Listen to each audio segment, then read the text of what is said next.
it's not easy to see how they effectively run the next decade in the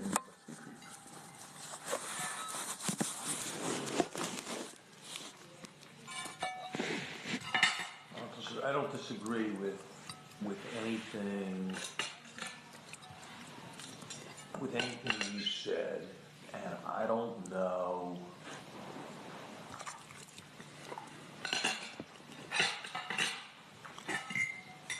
I don't know who he trusts on these kinds of. Who, the president? I don't know who the president really trusts. McDonald. On these kinds of strategic McDonald. McDonald. Yeah. The young guy. The young guy. Yeah, but he doesn't. I read with Valerie Jarrett. There is a woman named Samantha Power. Yeah. No. Yeah, but he doesn't.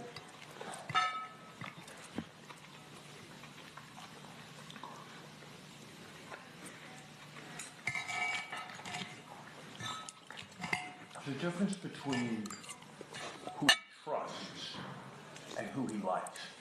Yeah. So, I don't. Soup. You know, Valerie Jarrett. Do you know Valerie Jarrett? Yeah. She's an idiot. She's? An idiot. I don't know her well enough. But I noticed that I noticed that Obama listens to her. His telephone is always open for her. He listens to her. He believes her instincts about politics, about who is against him, who is for him, what's going around, who is cooking what from Chicago to the world. But it's like, do you think Richard Nixon ultimately listened to what B.B. Rebozo thought? Listen to? You may not know this name. B.B. Rebozo. No, I don't remember. Richard Nixon, Yeah. B.B. Rebozo was some kind of business, semi-corrupt business guy who was Richard Nixon's best friend. Mm-hmm. And whenever Richard Nixon went to, Key Biscayne or went to California, B.B. Rebozo was there. Richard Nixon would spend a lot of time on B.B. Rebozo's boat. No. And if B.B. Rebozo wanted something, Richard Nixon was there. No. But I don't think when Richard Nixon was deciding what to do about the China war, he was talking to B.B. Rebozo. Yeah. Okay. That's the way I think. Valerie Jarrett. So in this regard, he's probably alone, but he feels, comparing to other leaders that I happened to meet in the last decades, Obama impressed me as an extremely autonomous person. Exactly, that's what I'm saying. He feels good with himself, even when he's alone in the room. I didn't see in him what we know in Clinton or in our Paris. Unshuttered, however intelligent and experienced there, emotionally or psychologically, there is deep in there within their personality, an unsatiable need for love, for explicit expressions of love. I didn't see anything of this in I've Obama. never seen there's lots of things to say like that. Somebody told me the story that Bob Reich told me this story. This is Robert Reich, who was Secretary of Labor. A small guy. He said he had been a friend of Clinton's. They'd been students together in England, so he was kind of Clinton's friend. He said that if he went to a cabinet meeting, and whenever Clinton looked at him, he looked annoyed or looked away, for sure Clinton would call within 2 days. How's it going, Bob? What's up? Is there something on your mind? What's going on? He just wanted love. If you tried that shit with Obama, you'd freeze in hell before he called. Obama didn't. He had lunch. He was pretty much sitting. He had lunch alone half the days. Is that right? Yeah. They would schedule in time for him to be alone. Mm-hmm. And if he did if he did some event where, he was speaking to 1,000 people, No, they would give him like a little rest time afterwards. no. Right. It was too many human beings around. Yeah, he just wanted to be, he had no need. Yeah. And, it's the same. He wants to be with the people he wants to I be think with. it's a source of strength, ultimately, in tough moments in politics. Probably it's not the most effective way to mobilize people. No, but it's a very, or look, another thing, which I'm sure they tried a lot of times. If you were president, let's say you're president of the United States, and you like to play golf. You like it? You're president of the United States, Yeah. and you like to play golf. Yeah. Okay? Which he does. Yeah. Okay? It's a big it's a potential Yeah. big political asset that you like to play golf. Yeah. Okay? The president likes to play golf with his buddies. And so 80% of the golf is with the same three guys. Yeah. His photographer, his campaign guy, and, his three buddies from Chicago. That's who he plays golf with. Now, most people, if they were president and they played golf, they play golf with people from Congress, they play golf with business guys, they play golf with people who would... Read Clinton memoirs. Yeah. It's so boring because it's like a list of the special what he had done with anything, and still very careful not to insult anyone years after he's not in office anymore. But and Obama just is not. It's all cerebral. He's extremely cerebral. They called him, and he has this. Their nickname for him during the campaign was Black Jesus. Is that right? Who knows what kind of character Jesus was? No, but he has this sense of himself as not needy and removed. I think of other elements. I think that when he looks at the pictures of all his predecessors, he doesn't see them all. He sees probably 7 or 8 of them. Probably Washington, Jefferson, the two Roosevelts, I know, probably, of course, Lincoln, probably Kennedy and Reagan, I know. He doesn't see the rest of them. He thinks in terms of greatness.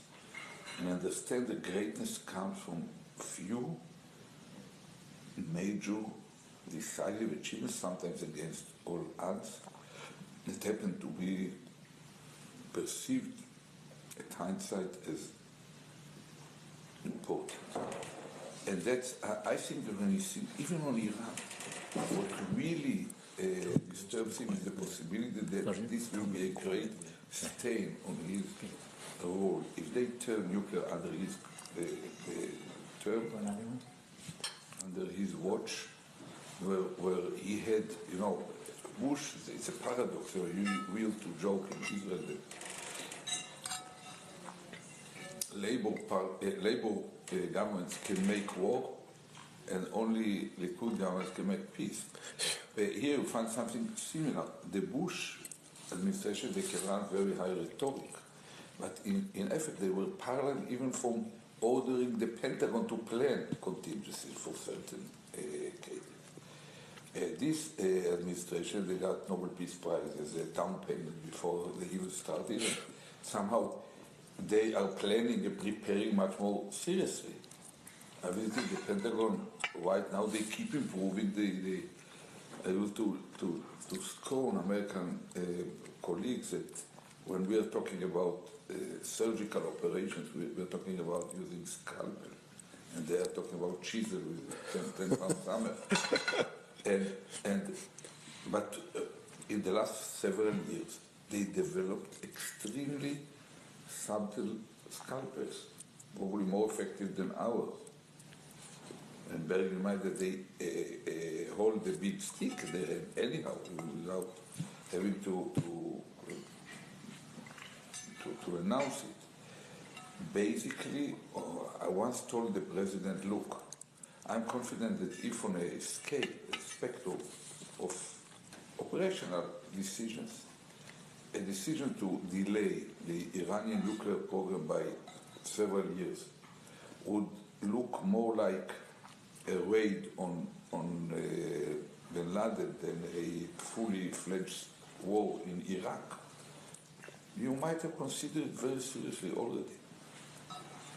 It is only the fact that somehow people succeeded in implanting in your mind an extremely dramatic scenario that might eventually develop out of it, that makes you judge it as something closer to the other pole. And that's not an accurate description of reality. But didn't you start out? I might not have this exactly right, but I think he started thinking that part of his grand legacy was that he was going to bring hope and harmony to the big Middle East. Yeah. That he was going to give the Cairo speech, that the Islamic world was going to feel better about him, that Israel was going to be induced to be constructive, that there was going to be peace in the West Bank, and then everybody was going to feel better, and he was going to do for Iran what Nixon did for China. Yeah. And so I think he started with the idea that he was going to be a visionary great man. And I think he's learned in the last 4 years that that's not going to happen. And now I think he thinks, it's much more defensive. That is, I think he's trying to avoid a stain rather than to have it achieved. Is my sense. Yeah, which should be very right. Is my sense watching him. But is he? For how long? I mean,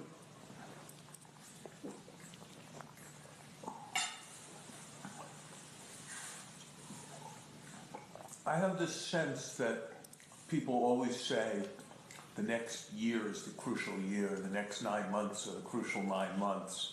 About what? About Iran. But then it sort of moves. Drifts. Moves a quarter every quarter. Move what? Move forward a quarter every quarter. Yeah, it's like shale oil was, I think it's no longer true, but for 40 years, the price at which shale oil would be profitable was the same. The current price of oil plus 10.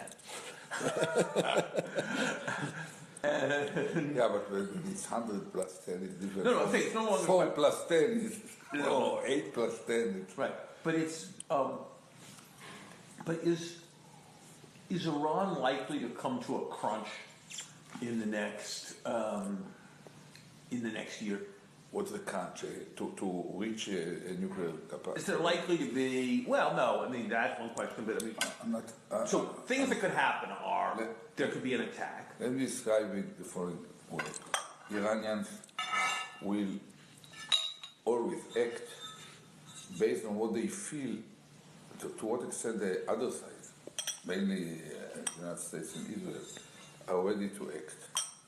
And they're clever enough to act counter-cyclic, namely when the attention of the whole world somewhere else, or where for other reasons will be paralyzed from doing something, they will be acting. When all of us are focused on it and stand ready, they might even go with further gambits. They might announce that they stop everything for a year, just in order to...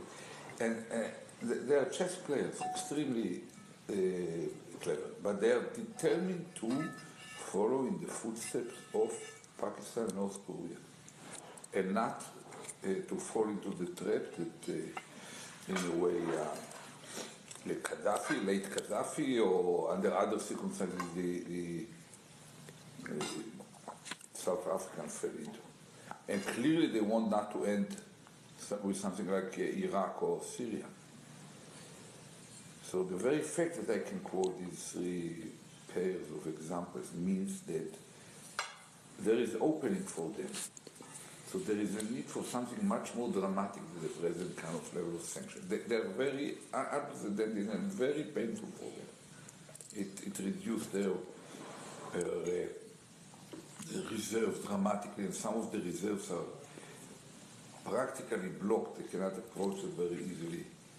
The real, the currency, was devaluated dramatically. And it's not easy, but as we know from other examples in the past, the elites don't suffer. See, that's what I was struck by. I was struck by the fact that I didn't see,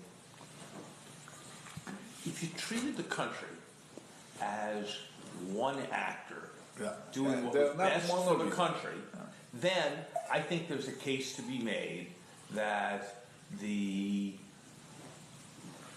reward, take off the sanctions, give them rewards, they give up the nukes, all that. But if you take it from the point of view of the people who are there now, I don't see how, if the sanctions come off and they give up the nukes, they're alive and in power a year later. Yeah, it's the basic strategy of the regime is to defend its continuity. And for them, I'm talking from time to time about zone of immunity for the nuclear military program. But the whole program aims at achieving another layer of immunity, an immunity for the regime. They see, look at what happened right now in North Korea.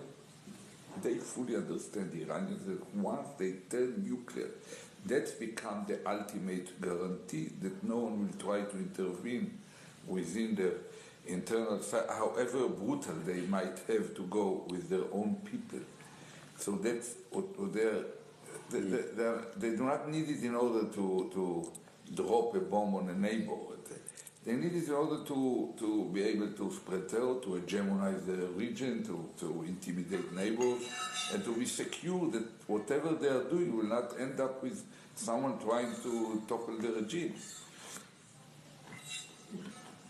So I think that the problem is that for us, for Israel, time is running out because they keep acting, they keep enriching, they keep preparing more centrifuges. Now start with a new version of centrifuges that will be probably 5 times more effective in enrichment.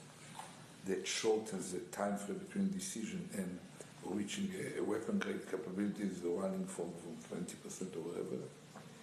They protect better the size, they improve their surface-to-air missile system, the radars to identify stealth kind of airplanes or even kind of cruise missiles. They are not sleeping. They already built a force of some 6,500 floating mines with GPS that can navigate, so to speak, their place into their places in the Straits of Hormuz. And it's quite a converging effort to create enough redundancy that Israel, with its limited military potential, won't be able to delay them by significant time. And probably a year later or 18 months later, even America won't be able to do it in a clearly surgical operation. And that's basically their calculation. So they do not have a timetable. It doesn't matter for them. They waited for nuclear weapons 4,000 years. They wait another 4 years or 4 years, doesn't matter. They just want to reach it before they start to collapse as a regime. That's the real. Will their election matter? It matters because it gives excuses to those who doesn't want to create a moment of truth, not to reach this moment. under normal situation, the coming spring, it should have been a moment of truth. P5+1 is going to meet in Kazakhstan. Afterwards, probably direct negotiation. There was some rumors that Valerie started to. She was born in Iran, in Shiraz. Her father led. Who was that? Valerie Jarrett was born in Iran. Was she really? In Shiraz. Her father was, before the revolution, he was heading a hospital financed by some international NGO, by American government, somehow to help the Iranian people. So she was born there. And some others, even, some former players, including one of my former colleagues and some former leading ambassadors, try to create a direct contact with the Iranians to try to clarify what would be the terms under which. And the Iranians assume, I know it, I'm not guessing, that this type of guys would not have contacting them without informing the NSC or State Department, Pentagon, whatever. And so for them, even if the intention is not this, it is read by the Iranians as, and they might end up. I recommend it to my colleagues here too. I told them we cannot pretend to be able to tell you whether to talk to them directly or not if you feel that's ultimately necessary to, absolutely necessary to make sure that you exhausted all alternatives. But if you do it as early as possible, so that coming the election, coming April, they will have to face a choice, because if they reach election and you are still negotiating with them, they will tell their people we are standing firm against the whole world, including America. They're all crawling to our doorstep to ask for some concessions, and at the same time they keep moving. It's ridiculous. And I guess that even after election, someone else will be elected, whoever he is. There will be people who will say, oh, that's a moderate. Assume that they will elect someone who is less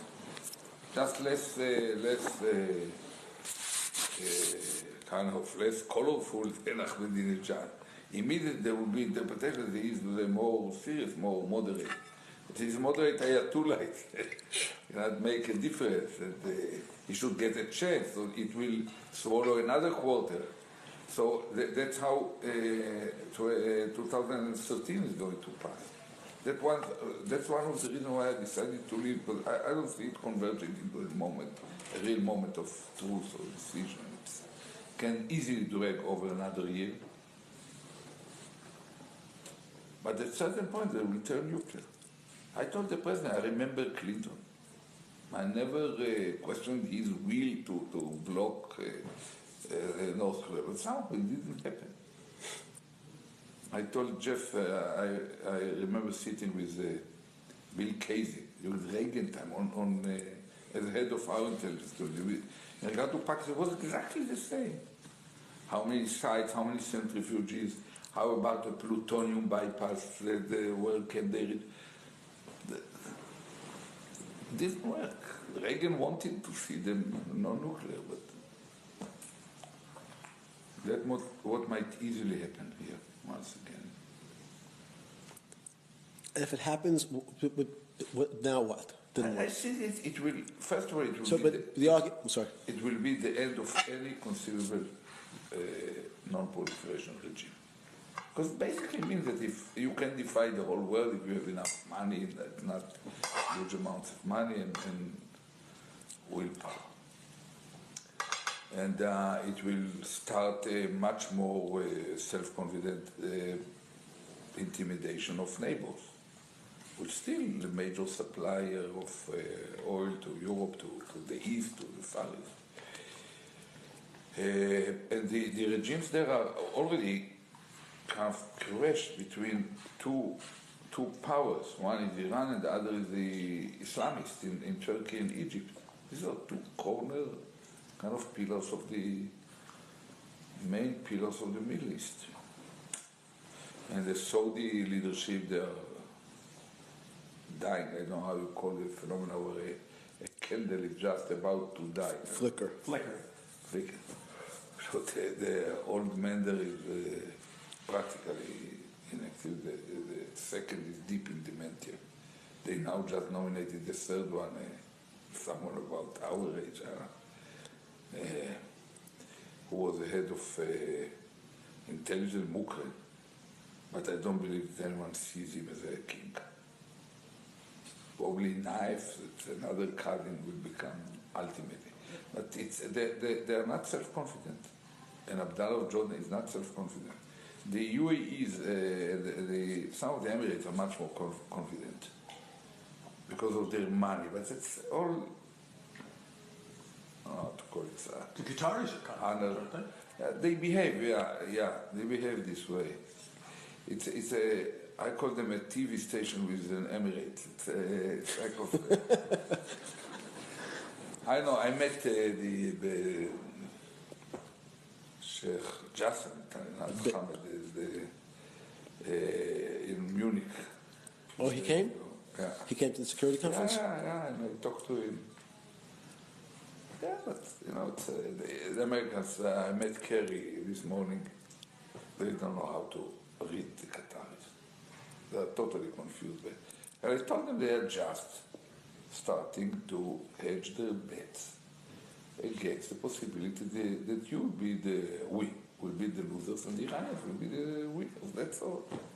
They see Turkey and Egypt under Islamist government, so they become more Islamist. They see the determination of the Iranians and what happens in Iraq, so they turn more pro-Iranian. So it ends up that they're less pro us or pro the others. They're trying to survive. Told Kerry, several years ago, I asked, not him, the other one, the Emir, asked him, even then I asked him, are you starting to hedge your bet with this stuff? He told me, look at Google Earth in front of our shores, you'll find certain place where you can find two wells, 25 yards from each other. One is other, the other is Iranian. They were practically drinking from the same place. Whoever has a bigger, higher diameter of pipe takes more. And so we have to take them into account. Plain. So Middle Eastern. And what's happening in Egypt? Tell me. I don't know. I told Kerry today, I think that you're the only players to have any leverage upon them. Because in spite of all their bad kind of ideology and kind of extreme vision, they are practical people. Morsi is an engineer. Engineer turns up, shooting the same diameter, the bolt, the nut, and the same, doesn't end with ideology, the same spiral. And the great leader of the Muslim Brothers in Egypt is not unlike the Ayatollah that come. He's not a religious scholar, he's a veterinarian. You have to vaccine, you have to make sure that the cow gets pregnant. It's practical. And the third one is the one who supposed to run for presidency before. He was pushed by some tricks and mostly the candidate. He's a businessman, medium-sized business. So it's also, they're all practical people, so they need to feed 88 million. To create million jobs every year, probably more, to deal with the presence of multinationals, with direct, foreign direct investment, to resume tourism, to keep the canal working, to keep Sinai, they need you. They need Americans. They believe that America gives orders to World Bank, to the IMF, to any other organization that they need. And they understand that it's all about economy, and they see after a very short time, they see the kind of stress of the public, the resentment, the rejection in the streets right now. So I believe that they could be, their actual behavior, probably not the revision, but the actual behavior could be shaped. I even told my colleagues here that I didn't see any reason to keep providing them with military hardware. It doesn't make sense. They don't need it against Libya, they don't need it against Sudan. So basically you help them to accumulate against Israel, and then Israel has to accumulate more in order to, and you pay both. It's unlike the Saudis and the Emirates pay for whatever they want. I told them probably it's better to take this 1.5 billion or whatever and pour it into their economy, the infrastructure, some projects that you can have a saying about, and will deepen their dependency on you. What's the future of Israel? I mean, something will happen in Iran. Maybe we'll succeed, maybe we won't, and that'll make it worse. But the demography seems terrible. Nobody sane seems to be procreating, and everybody insane in their own way seems to have 5 children. You know, whether it's Arabs or Orthodox, they have 5 children. If you're regular Israeli, you have 1.5 children. The Haredim are more productive than the Arabs. Since we canceled some of the, we had exponential support function for productivity. It's something bizarre. Rather to be an S-curve, it becomes exponential. And always when I meet a friend with 3 children, I tell him, another 2 and you are deep into the social security trap. That's your job. You can sit idle. No, I don't. The future of Israel is waking up at the right moment before it's too late, putting a wedge on this drift along the slippery slope toward one-state nation. First of all, because with one-state nation it will be even faster. Yeah, it will be bi-nation at first, and then within a generation with an Arab majority. In fact, one of Abu Mazen's kind of partners to leadership, Abu Allah, he was the one who negotiated with us. So all along the way. At a crucial point, some 5 years ago, when he negotiated with Tzipi Livni about far from the public eye, but everyone knew about it. And she demanded that he will recognize the Jewish Israel, the Jewish state, as a part of any document. And told her, lady, it's cannot do it. If you continue with this demand, probably will turn into one state, big state, from the Jordan to the Mediterranean. Every citizen will get a vote, and the majority will decide what could be simpler. So it's not there is a need to stop this immediately. It's part, in a way, it's a collective blindness of our society. The sight field is not full. Some people do not see everything. What happened here, you don't see it. Never do. So that's what happens to our society right now. So that's number one. And that's why it's not a zero-sum game. We are not making them a favor, doing a favor to the Palestinians or to anyone. But even within the borders of smaller Israel, there is still an issue. And I think the Arabs are growing slowly. They were 40 years ago, they were 16%, now they are 20%. We should be able to provide equality. First to the Druze, they are about 1%, they are totally Israelis in their behavior by security people, by the military aid camp for the president, some generals, some pilots are Druze. Then we should take the Christian minority. They're about another 2%. They could become, they have an education system which is better than ours. But like minority, it reminds me somehow of our students, especially between the Dnieper and the Don.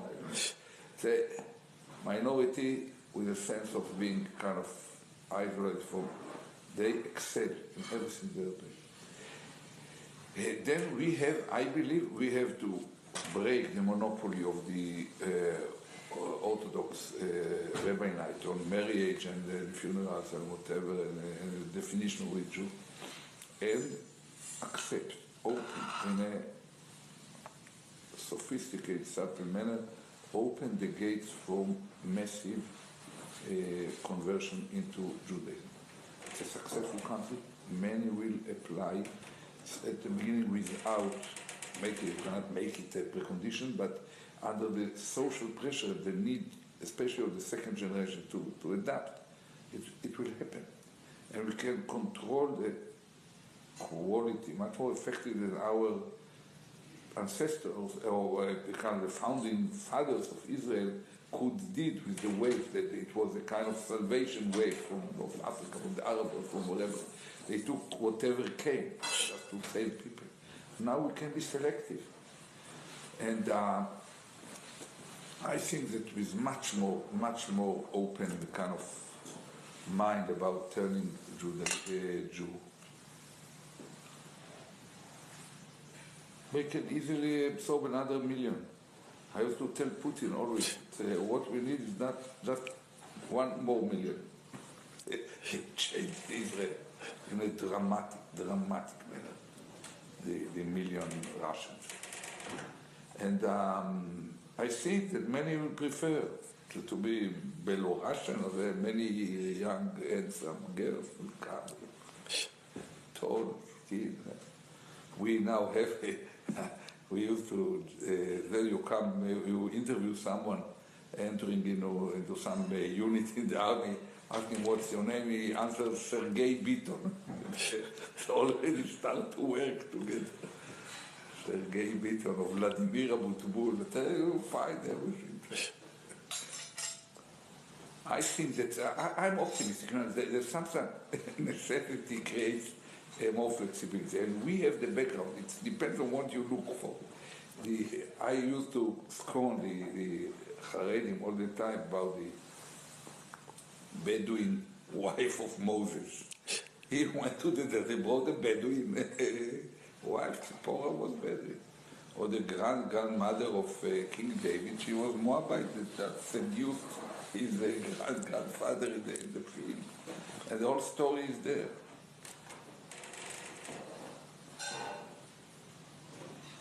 So we can be more tolerant. I think that. But is there any recognition of, what you said about smaller Israel, not bigger Israel, is the only prospect? That seems right, but there doesn't seem to be any recognition within the country. There is certain underlying recognition. It's not, we had a quite surrealistic election right now. These questions are extremely urgent, both Iran and the Palestinian issue, and whatever. But the whole discussion was about the draft law for Haredim and the memories of the resentment kind of. We had much more genuine and wider scale Occupy Wall Street kind of equivalent, but more genuine, really mobilized masses. And they appeared. They took the son of Tommy Lapid, a journalist that everyone knows because he handsome, and he appears every Friday evening on the most popular TV, kind of the anchor. And he became, out of nowhere, not a drop of a... It's like taking a presenter of a bank, making the CEO. It's like kind of a, and became the second largest party. But that reflects somehow the uneasiness of the mainstream Israeli old elites and the youngsters from what we are doing. So I think that probably a wake-up call will come. This way, I always hope not through a painful crisis where you have to bury the consequences, but through something softer. But basically there is a clear, whoever is ready to think of it independently knows what should be done. We should launch immediately a dramatic effort, even if we know that probably it won't yield a fully fledged peace. But it can yield quite easily an interim agreement where we set for kind of a solution for borders and security, and the world guarantees the Palestinians that it will not remain so. That within 5 years there will be a solution for the rest of the issue. I think that we have to launch immediately with the American effort to create regional security system based on the America, Europe, the moderate Arab countries, and Israel, focused on blocking fundamentalist terror, Islamist terror, missile defense, and cornering Iran, and coming to terms on modus vivendi with the Islamist governments. And that will help those, the fact that we are moving with the Palestinians will help those moderate Sunnite leaders, most of them monarchs and emirs, to join hands with us and America vis-a-vis Iran, because they personally they don't care about Palestinian probably, but they are fully aware that their peoples in their streets there will be a very high price to work with Israel or to modify the tensions if we are not going with the Palestinians. And for the Israeli public, this will create a kind of framework for something reasonable. We join hands.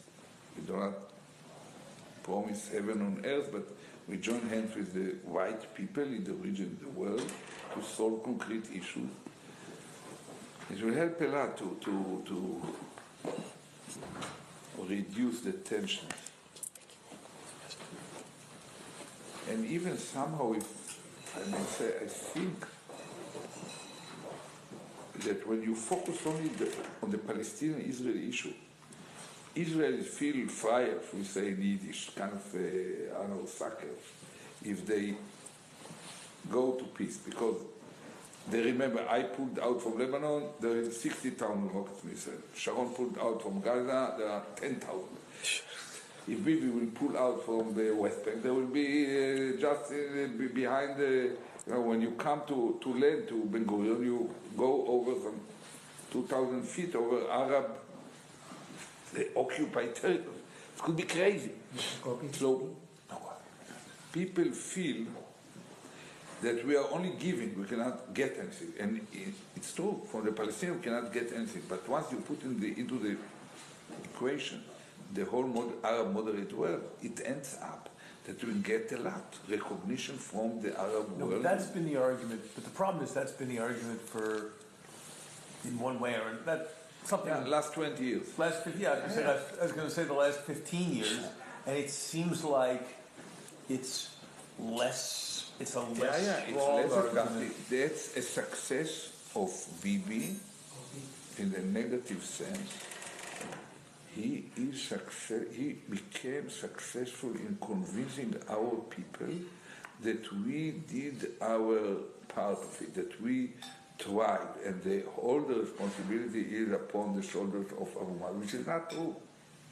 We never tried in the last 4 years to make, were never ready to make painful decisions in order to have a breakthrough. Played around. Abu Mazen is responsible partly for what happens. Americans made mistakes, the Europeans made a lot of mistakes, but that doesn't, cannot justify our, how to put it, failure for. Yeah, and it's true. Abu Mazen doesn't help.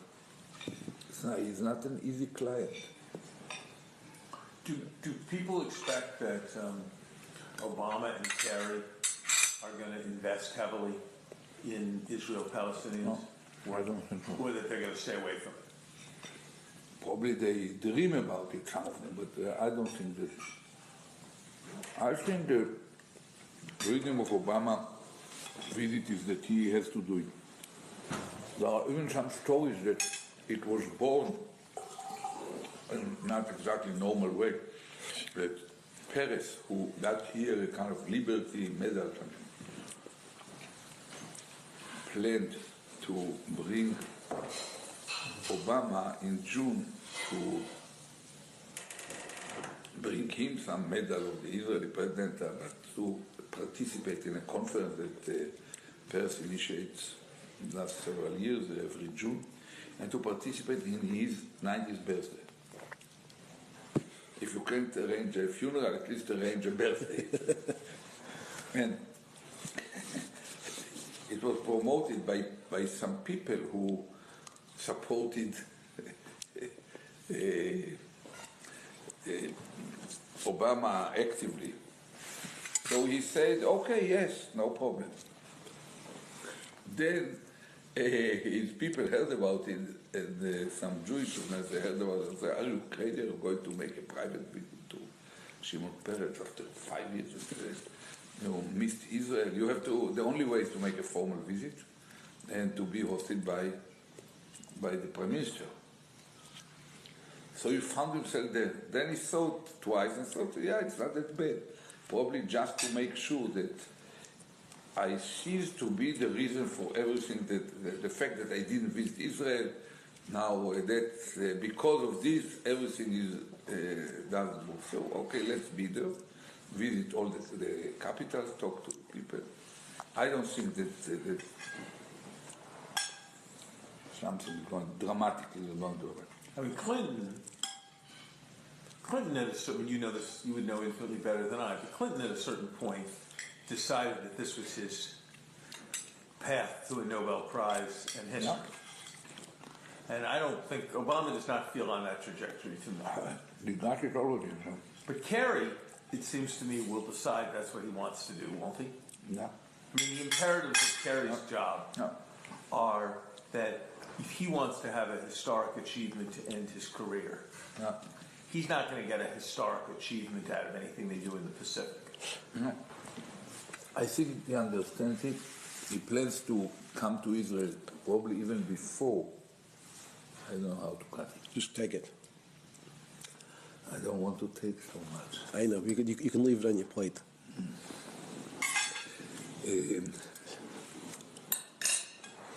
I think that, Kerry made several missions for Obama in the past 4 years. Sometimes with Palestinians, Afghanistan. sometimes with Karzai. No, Karzai, that's far from our immediate, but with Assad, the young Assad. When he came as a kind of freelancer, he used to be always over enthusiastic. If by his very enthusiasm, it will infect. I will call it, contagion will take place, and they will all dance. Enthusiasm, before they land, they will have something that I think, I looked at him, I spent some time with him one-on-one. He's more realistic now because of this. So he knows, and he knows that he comes, it'll be too early. Bibi doesn't have a fixed idea about what should be done, and then he makes the government that can do it. He just wait to see what kind of government he has, and then he will modify what he wants to achieve. So if Kerry comes too late, too early for this, but he wants to make sure that Abu Mazen is with him and will not disappear, that's all. He's more realistic, he will try, but I think he needs a lot of luck, probably some intervention from heaven or from other place too. An opportunity for a fully fledged agreement will be created.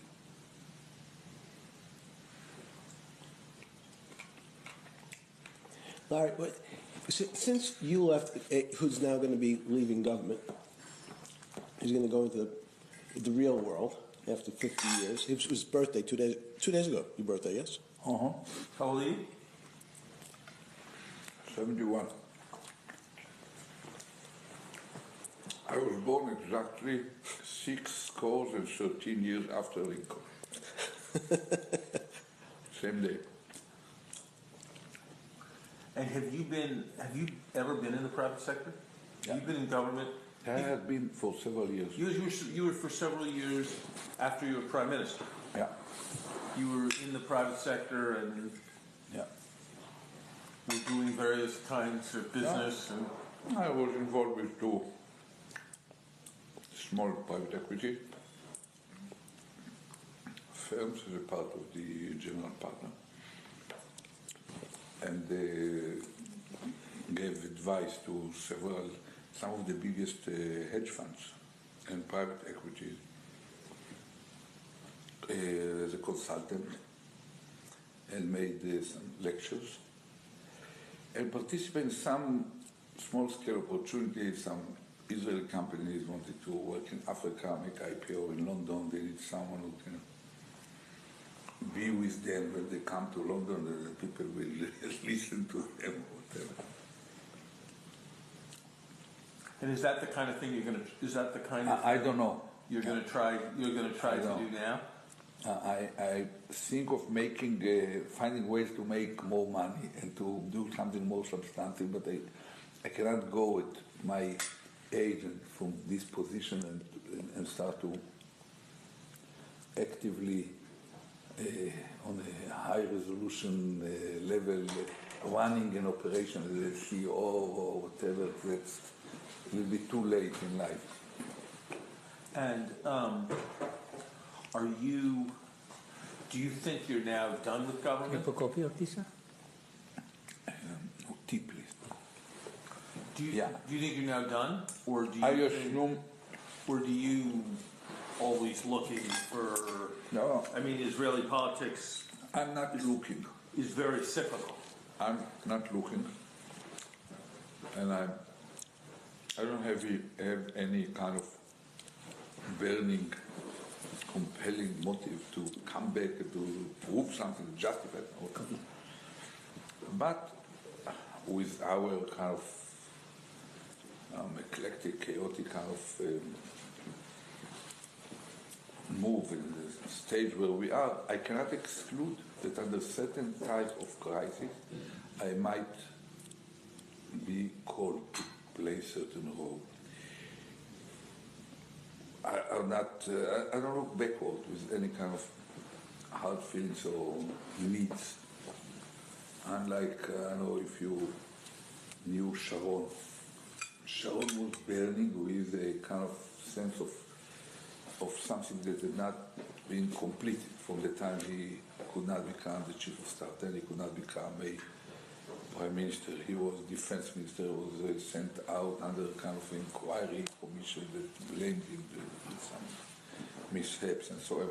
So he was burning in it, and he didn't see even the lights. He basically got the stroke in the evening or the morning. A major headline said that he got, according to the police, 3.5 million as a bribe to finance some political activity. Even Rabin was burning with need to come back after his first. I don't have fully satisfied, but I know that I might be called. So I would not do something that deliberately and for sure will close the way back. But I will not hesitate to go something that might, with significant probability, will scratch me in a way that will make it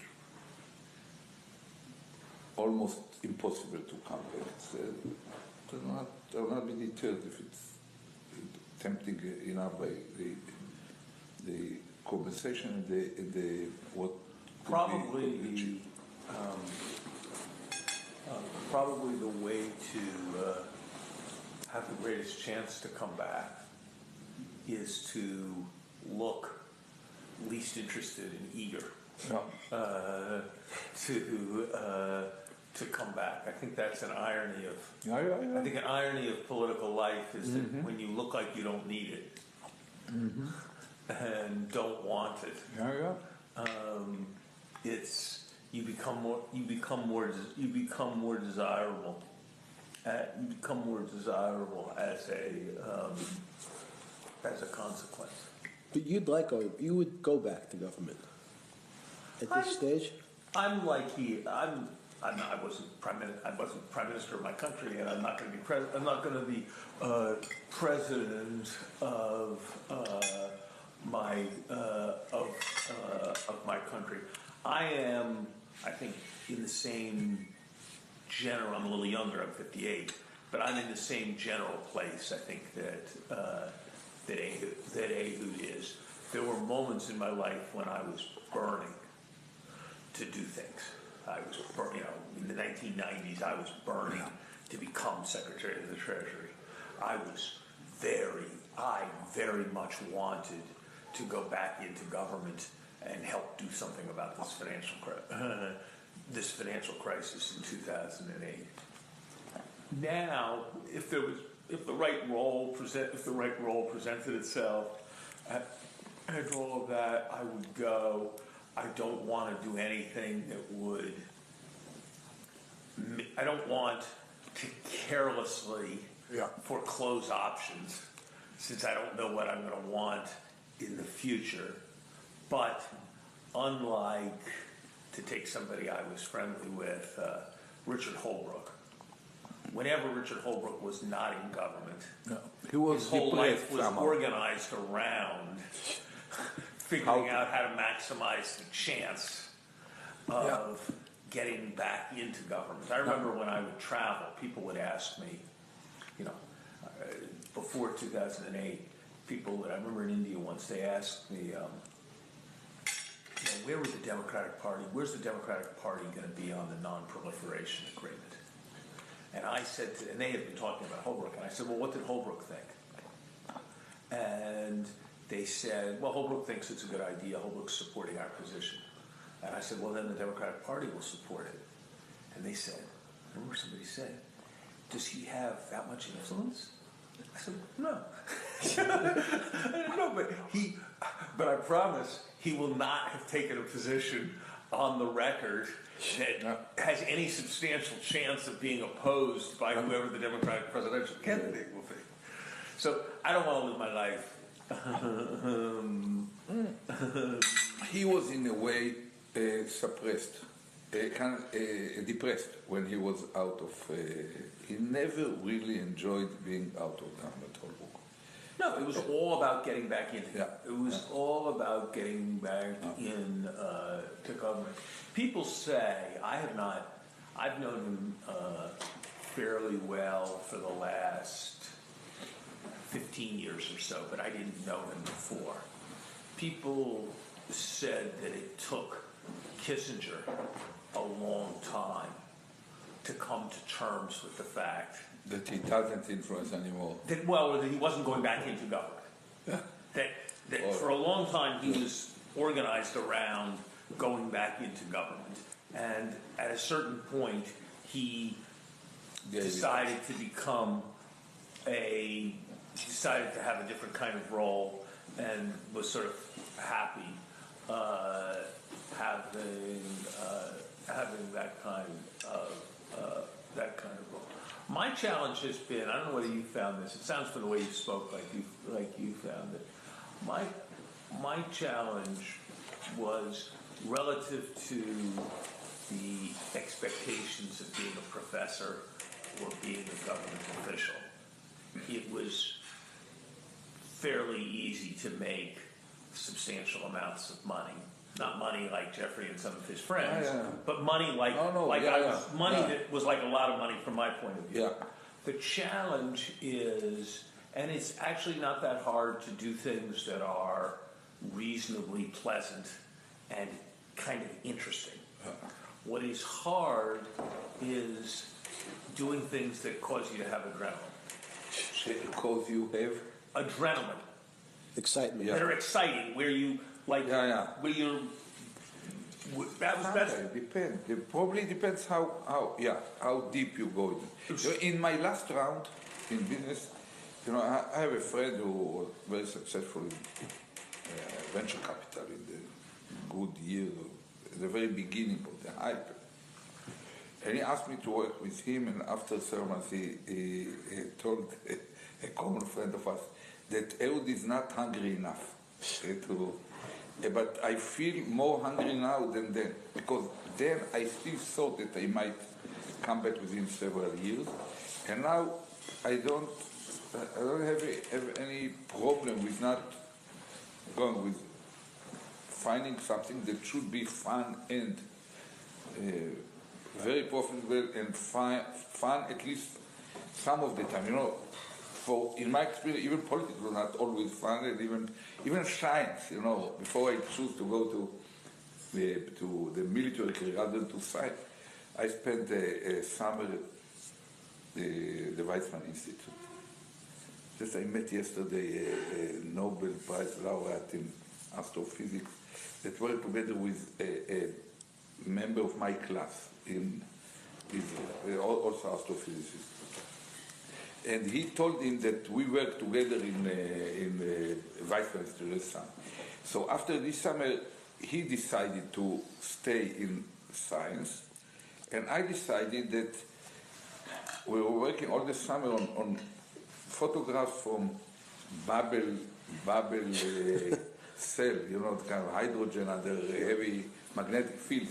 The preliminary CERN operation about identified kind of behavior of particles.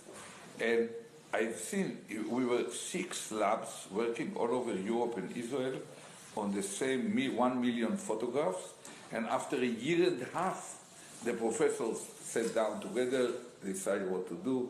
The young PhD threw the greatest idea, the professor went to the congresses abroad to represent it and so on.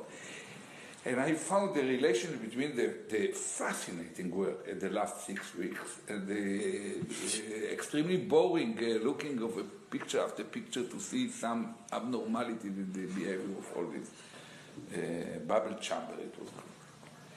And I decided to go there. So somehow I don't think that any, probably maybe paintings or sculptures that give So nothing is fun all the time.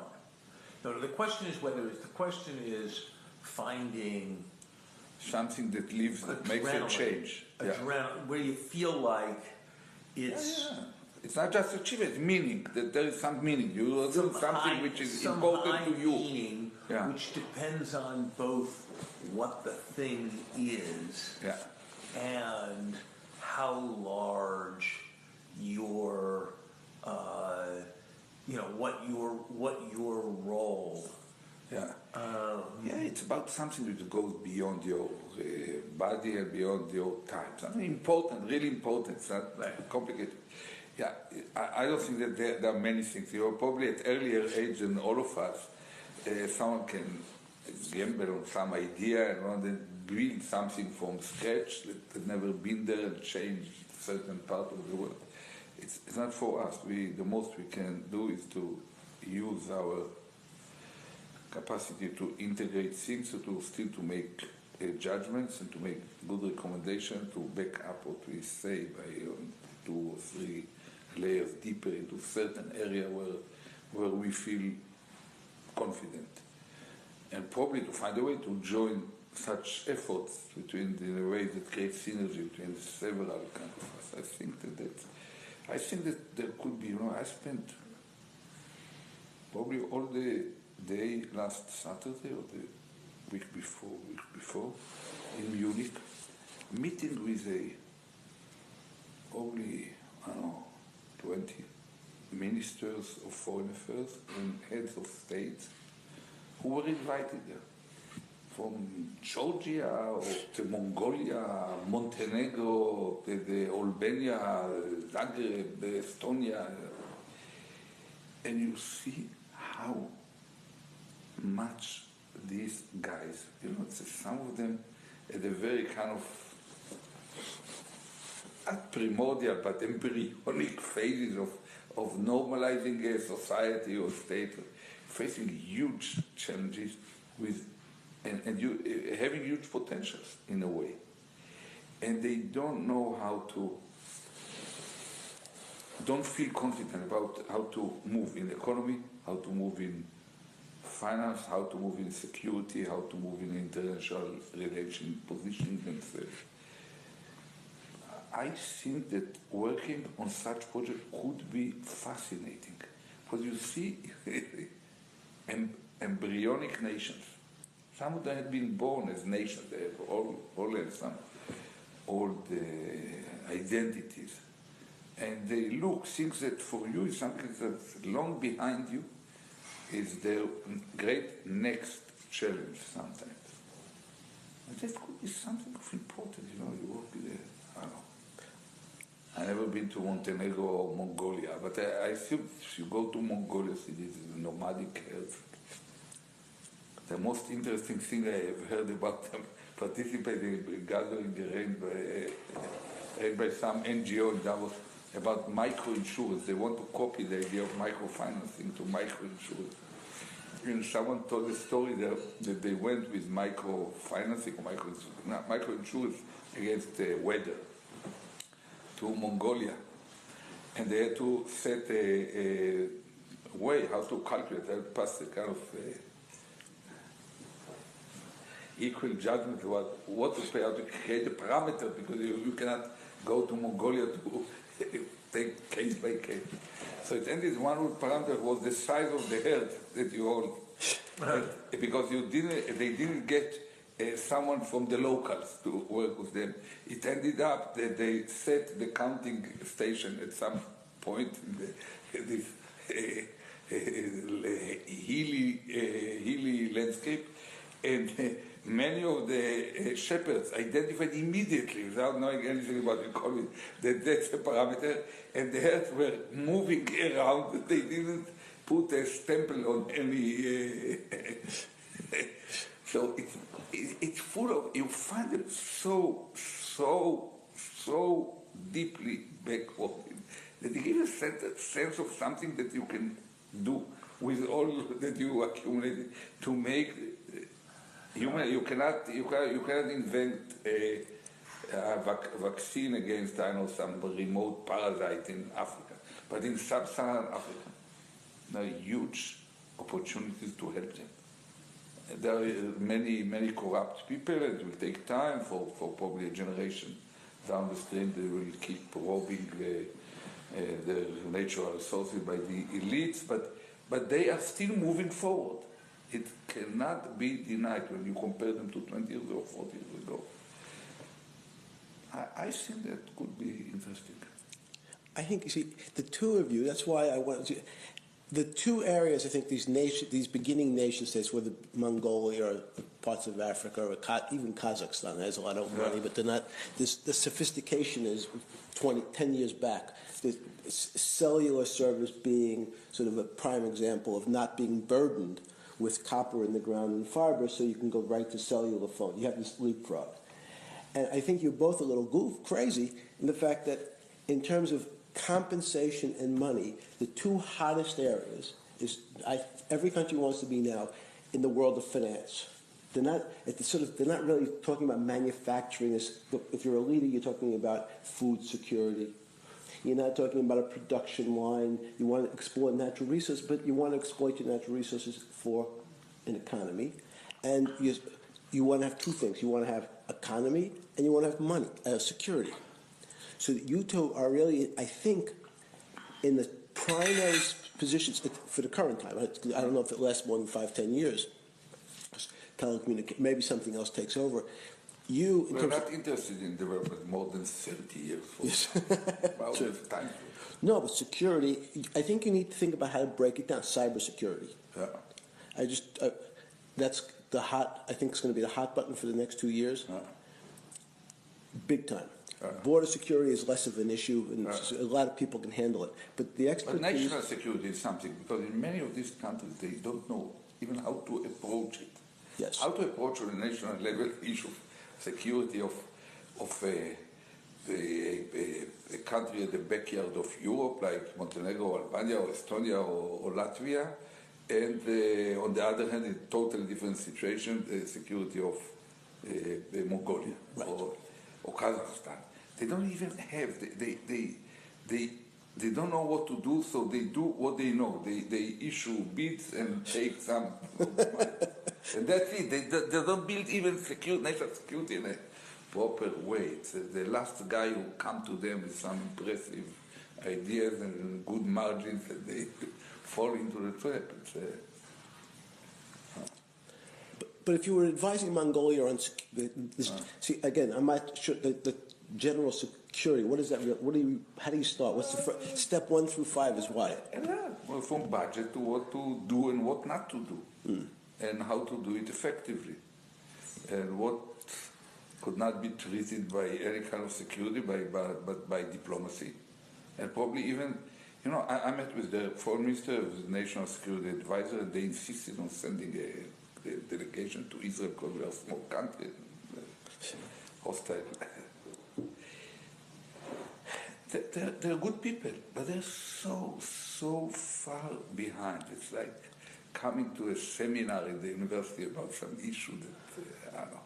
They have something, they are responsible for the country, they try to act, but it never thought of how to balance, how to approach this issue, how to make it, what's worth investing in, what's not worth investing in, how to make the major effort they are doing now with multinationals to balance their approach to mining, how to combine this with security, first of security of the mining fields and the security of the whole area, and what to do with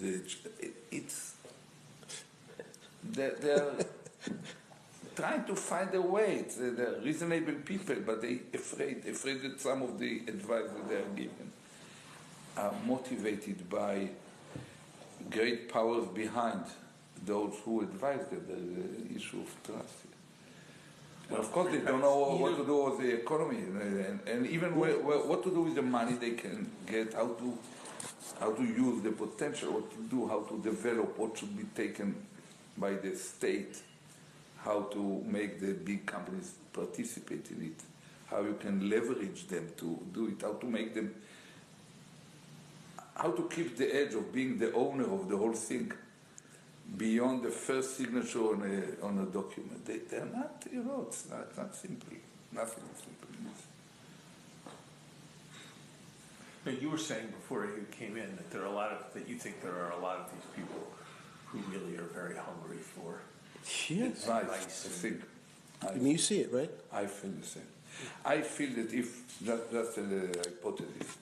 I spoke to a friend of mine that became a friend of Jeff as well, a guy who works with Ban Ki-moon, for $1 per year, named Terry Larson. It's a Norwegian diplomat. His wife is Norwegian.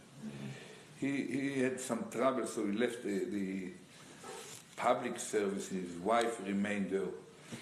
And he travels all around the world on behalf of the...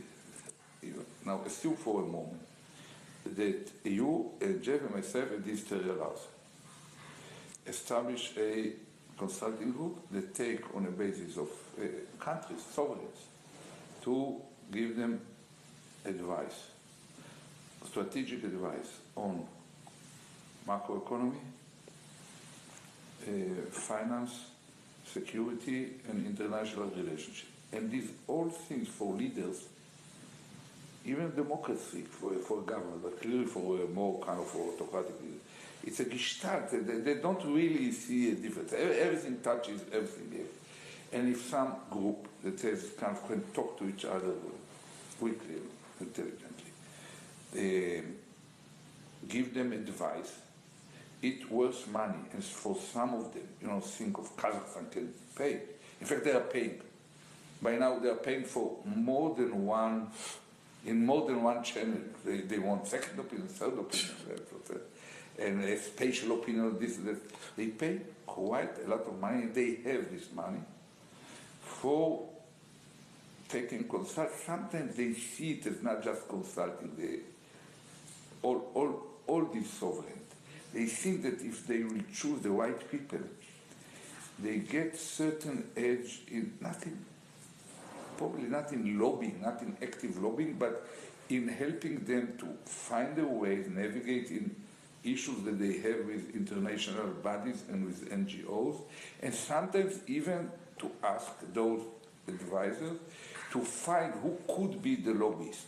If they have to pass certain... I remember Nazarbayev came to me 10 years ago, because he was isolated, he was frightened by some investigation. It was went from the United States, I believe, about some behaviors of his government. Sometimes they need an access to the ECB, to the World Bank, to access. You have to be careful of is, I mean, it's a little different. It's probably a little better. They probably need access to America more often than they need access to Israel. Yeah, but they rely more on the advice from Israel than advice from America. Because Israel's problems are more like their problems. No, because Israel is small enough not to threaten. Yeah, right. we are supposed to have That's good right. contacts all around the world. That's when I talk to the Mongolians, they ask me, can you talk to Putin? I said, yes, I can talk to him. It's important for them because there are many antagonisms, and if a Russian or an American, if a Russian would come to them, they would think that he works for Putin. If an American comes, they might find that they find themselves within a bigger game. So we have that's right. No, we have certain kind of procedure of being connected in the world and not threatening anyone. And you have a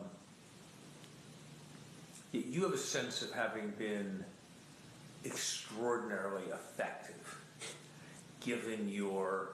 I mean, Israel has a sense of having been extraordinarily successful, effective, and strong, given its location and its size. Yeah. And so, and human capital. I'm not sure whether you have the same human capital in Mongolia, but they know it as well. No, but think if you're a Mongolia or a Kazakhstan, I'd like to have a generation ahead, like Israel had, is a natural way to think.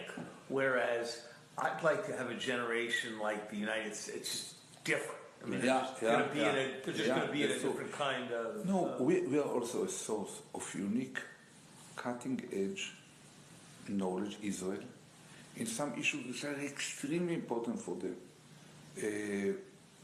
Water processing and both disseminating reuse of water and even the effectiveness of use of it in agriculture in semi-arid and arid areas. We have the most sophisticated agriculture on earth. The real point is that all players are Israelis, so they sometimes take 2 kilograms of newly manufactured, genetically manufactured seeds, bring them to Cuba or Angola or wherever, and within 5 years we have competitors. So we have to excel in running ahead of the wave in R&D. And we are doing in agriculture, and you know better than me, that there's a need to probably double the food production within a generation or so without kind of causing... You and I aren't going to tell them what seeds they want to use. Not, but what the direction could be. To the people who are going to tell them that. And there is, Jeffrey can tell us that there could be certain kind of practical economic benefit from being able to be the one who point to them genuine, sincere players in certain area. But who are you going to recommend in advance? You can leverage this kind of having the trust of a government, like be it Montenegro, Latvia. Of course, the Danish government doesn't need it, but all these governments which are not yet self-confident enough, they feel that they need it. They need experienced people who doesn't it's not India, but doesn't lose a sleep of nights if they hear of major problems in some countries they face such issues and all. You're saying it's not India, but it is and probably Mongolia, and maybe it's Sri Lanka, and maybe it's many out of the 194 nations, I can easily think that some 50 needs it, and we cannot work in 50 places. And some of them are potentially quite rich, or with other potentials to create money that enables them to pay for it, and they feel it or realize it. There's no sense for us to go to lost places. Well, anyone who has natural resources has a way of the natural resources are always under a kind of quasi-state control that's not quite the government. Yeah. It's not like the government's kind of taking your taxpayers' money and giving it to somebody. It's that the state natural resources, whatever, that's presumably where the money comes from. I do not exclude the possibility that in 5 years' time you will end up with decentralization of decision making in both China and India for different reasons, through different mechanisms, where you might find Chinese cities, not just the provinces, but cities, with enough authority and enough resources to hire their advisors to operate. They basically think of themselves as under the idea of centers of excellence. They look at they see we are just 400 Singapores, basically the same ethnical background or some even more advantageous, more homogeneous. And if we can copy 400 times Singapore, we are the real success of the world. When you meet with Chinese mayors right now, first of all, some of them have a population under control, which are medium-sized to big. They are bigger than most of the European countries, like Austria, Switzerland, and Denmark together. So, and they get more. That's part of the way of the Chinese to face the threat of losing control as a result of social. The whole transition bodes ill for them. It's not going to be a smooth way for them. And in order to face, they try to anticipate and to find generic solutions, not to concretely pursue processes that will smooth the heating of the problems. And India, for different reasons, they come from another direction, but they also, you might find that in Indian states, they will get more autonomous capability to take. They have the governor who's supposed to intervene on behalf of Manmohan Singh, but it's only if things get wrong in an explicit way, illegal way, big scandals that comes to the surface.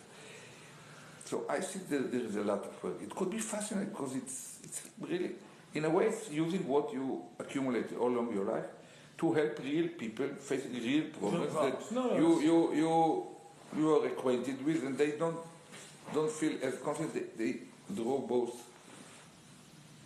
emotional kind of confidence. No, it's a very good thing to do if one can find. I think once you, not necessarily hang out the shingle, they find you. They don't know where to go. I mean, they sort of. Who do I talk to? I've said by default they talk to me, but they read in the Economist the articles about them in order to try to find a hint about how they right. It's wild. Now, you have to be sensitive. There's places like the Congo that have tremendous natural resources, but it's zero. You have to stay away because it's impossible. Rwanda, those African countries have. So it's different than Mongolia. I met Kagame. What's the name? The big basketball player, looked like kind of president of Rwanda. Yeah. And I believe that Tony Blair is giving him. He is. A lot of advice. Yeah. But Kagame, I don't know about Kagame. Kagame is. It feels like if you're the president of Rwanda, you should sometimes be in Rwanda.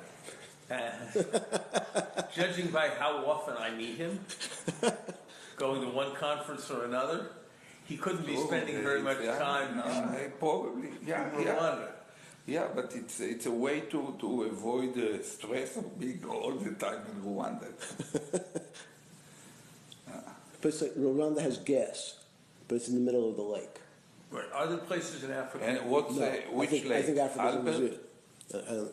Kagame said there's a gigantic gas field, but just like there's a place in. Well, what's the problem there? The Caspian Sea also has You can't because it's inside. Once you can't get it out of the country because why?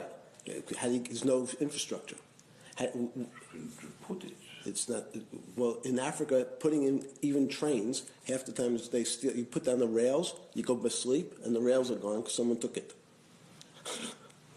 Is there any place in Africa that you think has a prospect? No. Really? Yes. You think no? Angola, maybe. I don't know who. No, I don't. I think it's. Let me be less cavalier. South Africa is going to be a major economic power. It goes very but I think slow. South Africa? Yeah. I think the concept is over some 30 years, maybe. But I think there are easier. There's low-hanging fruit, like Kazakhstan. Kazakhstan's a perfect example. There's $80 billion in sovereign wealth. They would like to be part of the Western world. It's the big things to be seen, to have human rights. They want to be part of the financial system. Part of it is that they don't want to be embarrassed. That's clearly. So that when they want to talk to someone, they want to know this discretion and good advice so they can at least take credit for decisions. So those are easier places. So in Africa, maybe, but very hard work, I think.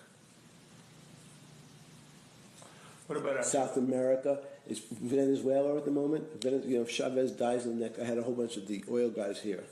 It's the monstrous proven reserves, lots of things to do. Once Chavez goes and the financial system, they devalued their currency last week. 32%. Yeah, so they had 3 exchange rates. Now they only have 2 exchange rates, but they don't have an economy. They have Dudamel. But you? Dudamel. Yes, that's the only thing. One of the best conductors on earth. Yes. The young Venezuelan. So I think there's plenty of places. China is a different thing because there's that cultural. You both have a great issue in China because it gives them face to talk to you or to you, so that they feel. And if you went to see them for a day and you left the country, you never want to stay there, because if you go and you leave, they can tell all their friends that you came just to see them. So that's a.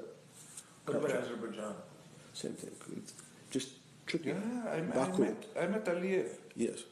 And I remember his father. His father was a communist, kind of KGB kind of representative in the place, head of the Communist Party. And now the son took over when the father died. It's a kind of run like a family business. I met their Minister of Foreign Affairs. It ended up that he's not just most preferred colleague, but also the best friend he has in Israel is Avigdor Lieberman. Is that right? Yeah. But Israelis are making a lot of business in Azerbaijan. No, I think once you set it up, once people understood that you're really in business, you have to choose which is the right place. Not you wouldn't be, and you could charge a lot of money. I think there is an opportunity here. And if you don't create a huge overhead, and do not pretend to run operations to secure oil fields, so you point them to companies. There are many in Israel, some in America. Some would not like to have an American company running, but something from a smaller country. Well, what have you found most interesting? You've been out now for how long? A year? I've been out 2 years. I've been about 2 years, and I would say the two most interesting things have been being on the boards of a couple of a high-tech startup and involved with the venture capital. You just have a sense that you're sort of seeing people who are creating something new. Creating something new, and they're young and they're vigorous, and there's a sense of energy, and being an adult, you can add something, and so I've enjoyed being with Hendries and Horowitz and being on the board of Square. That's been good, and I've enjoyed. I advise a couple hedge funds, and that's interesting because you sort of hear what the people, you have a sense of what the people in the markets are thinking and are doing. So I've enjoyed that as well. And then I do a bunch of sort of speaking and kibitzing and stuff on a variety of things, which is fine, but is less sort of exciting and stimulating. Well, if opportunities materialize, I don't think you can quite hang out the shingle and say country doctor, but has a new meaning now. So the accents on country, right? Yeah, but access into country can, in certain countries, create a leverage to make a lot of money for a long time. Sometimes if you just bring together a leading major kind of mining company with a leading place to mine whatever they look for, and just agree with them on a extremely very small percentage or promillage or whatever they are doing, but as long as the operation is there, you might end up quite living quiet. It also has its values. But has there something in the past 2 years gotten you excited in the adrenaline? Yeah, I said to work with the young people on. That's going to But is there one? Is Square been the most thing? Square's probably been the thing that you look forward to going out. I look forward to. Yes. I look forward to going out there, but it's not that I really do look forward to when we're going out there and when they call. Like, that's going to be interesting, and I'm glad they called. It's not quite that. I'm thinking about it every night before I go. It's not quite at the level of I'm thinking about it every night before I go to sleep. In part because, a lot of what it is like developing better technology and all that, and it's not what I do. Think of it, it's one of your edges as well. At the same time, because part of what they need is someone who's experienced enough to look at it in somewhat a little bit more detached manner, be able to judge, to avoid the kind of overenthusiasm that sometimes blinds them to where they are heading, or what could be the consequence. And that's where you can add, because you have much more subtle and wisdom, complicated and life I'm experience. able to say, and I'm able to say to this, you are. Too. Yeah, even I'm able to say to anybody. Yeah, whatever that doesn't you think. seem quite right. When lots of people spend their lives surrounded by people who will never say to them, that's not.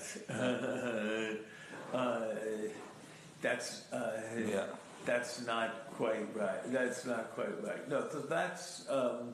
So I like the things where you're engaged with more young people, and I'm sure in Israel there must be a ton of that. Yeah, Israel is a fascinating place. It's for an eruption of entrepreneurial spirit. Right, it's true. And young people. Well, it's very typical to find the best, the two kind of decilons of the population coming out of the armed force. Some of them spending their time in the armed forces in activities which are basically R&D or kind of startup kind of operations without economic side to it. And they come, they jump energetically. There is a buzz, it's a... Are you going to live? Are you going to live in Israel, or are you going to live in New York? That's a good question. I basically live in Israel, but I am extremely fascinated about going out and see the world, and to be in many places. So I don't feel any kind of problem of spending, I don't know, most of my time out of the country, and that's what a fascinating. But you're home. You're gonna make your home in Tel Aviv rather than in London or in New York. Yeah, but you can fly. And I don't have a problem if I have to spend a full 2 months in New York. Take some place in a hotel, whatever, or in London or in other place. Before you go, what's your sense of the economy? Because what do you think's going on now? I think the best guess is that we're Turning around the corner. We're turning a bit. I think, as Jeffrey and I were discussing before, I think there's a wall of money coming into the US. A wall of money coming in. Just a gigantic amount of money. A wall of money. Stock market. I had been. It's interesting. I had been thinking to myself 2 months ago, the interest rate, adjusted for inflation, for 10 years is negative. Stocks are pretty cheap. Why isn't anybody in their right mind borrowing money to buy stocks? And now, and so there should be a lot of deal activity. And now, sure enough, in the last month, there's Dell. But Dell is not typical. Somehow he's doing it himself with some. Who? Dell is not typical, but Heinz is typical. Heinz. The ketchup. Kerry's wife. Kerry's correct. Yeah, and you saw what just happened. Yeah. She sold? I don't think she ever. I think she's pretty much out of it. But the Warren Buffett. Yeah. And a Brazilian beer guy have just paying $23 million to buy it, and the mining companies are all getting bought up. How could you not do it? Combined. When interest rates are this low, how can you not go into the takeover business?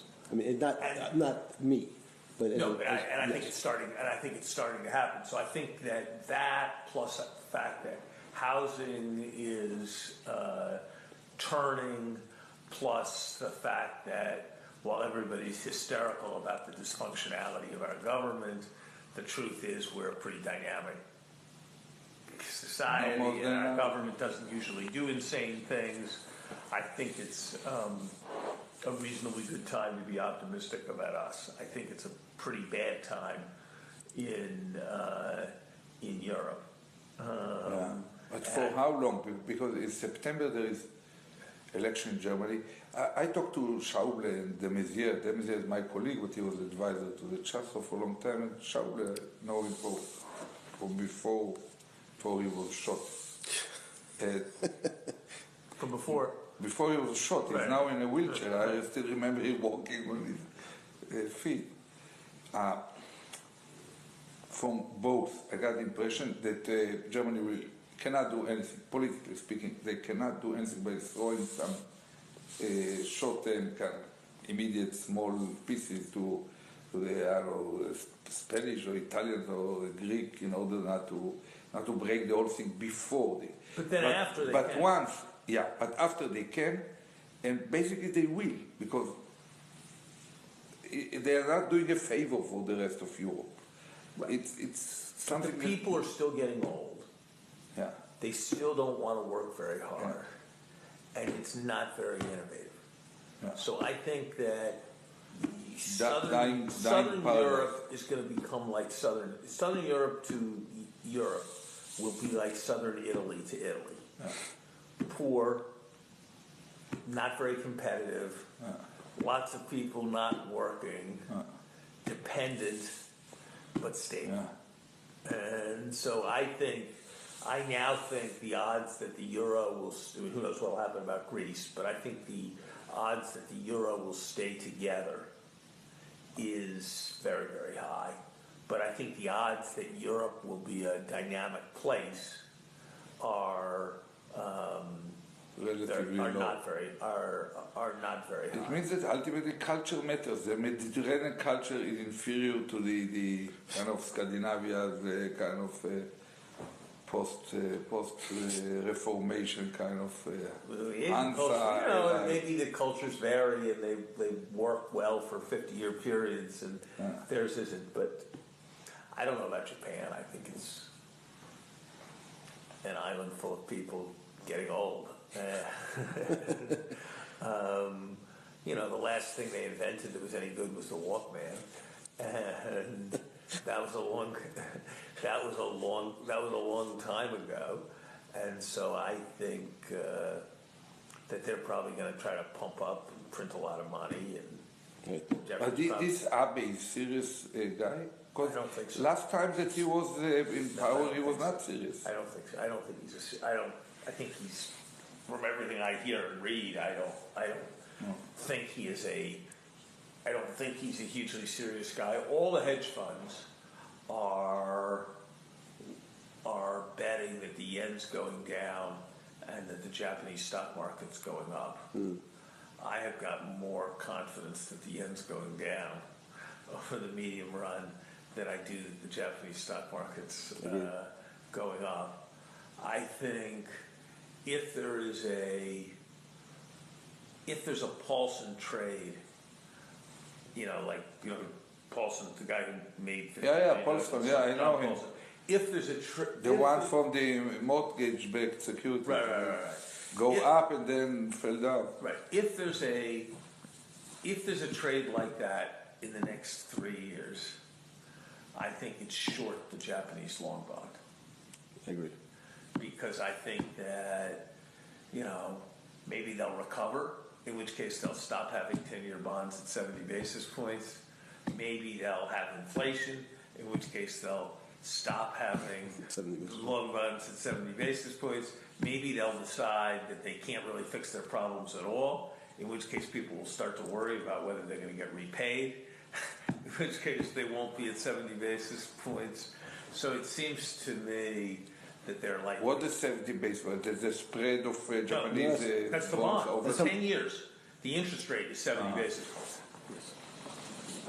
So... But it's been that way for a while. I mean, to be fair. But it's been very low for a very, very long but time. I think 5 years ago people would have said the same thing. You just got to be the same... The widowmaker is what they call the trade. Correct. But they already have for a long time. They have some 200% of debts to GDP. Right. So that's they why keep kind of pouring money into the system. I agree with you. I think so that's why I said that if over there the next 3 is a years, success, it will be that. And when the last time they were crazy, there were more people who thought their stock market was nuts when it was at 25,000 than there were who thought it was nuts at 35,000, because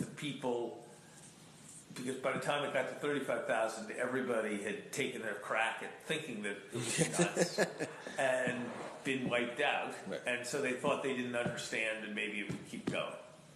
And that's a little bit how the Japanese bond feels to me right now. But tell me, Larry, we have more to worry about inflation as a result of all this supply of wider money, I'm relatively... Or deflation. What's more worrying for you? For the last 4 years, I've been very confident that it was deflation. Yeah. As time passes, I move my view. I am still more worried about slowdown than I am about inflation. A big increase in inflation in the United States. I don't think countries don't get big increases in inflation without labor demanding wage increases and tight labor markets and all of that. And I don't see any of that coming in the United States. My friend Stan Fisher did a good job in Israel. Yeah. according to most kind of observers, and very popular. He is extremely popular. People believe that he solved it, saved us from major disaster, and he is highly appreciated in the country. But there are here and there few quite important not economists, but players in the financial markets who think differently. That he did accumulate too much, he did not invest in the right time in gold, that the whole running of because he raised the reserve from some 20 billion to some 80 billion, major move, and that they complained that probably he could have done better if he would have invested more in gold or put much more capable people to run this nostro. It's a huge nostro. You have to run this money somehow, even without gambling. And some even argue that Arnold said that probably did identify too late that what the Swiss have done with their weight could be done with the shekel. So for some time he appeared as if he believed that you cannot fight the market, when in reality you can fight it on one side. If you are so popular that everyone wants to buy you. So there is certain critics among more sophisticated players, but basically the feeling is in flying colors he ends. He's going to leave in a short time. Yeah, no, that was 3 months. That was my impression, Yeah. that he had done very good, that he had been very successful. But that's the thing. I like him very much. He's sincere. He's very sincere. Yeah, and respectful. He thinks slow, but kind of in a systematic manner. Avoid kind of gambling. That's very important to our kind of collective character. Society is very hectic. There's this phrase, a safe pair of hands. Safe? A safe pair of hands. Yeah. Yeah. He gives very much good, the yeah, feeling safe. of being of being a safe pair of hands. You know, the thing about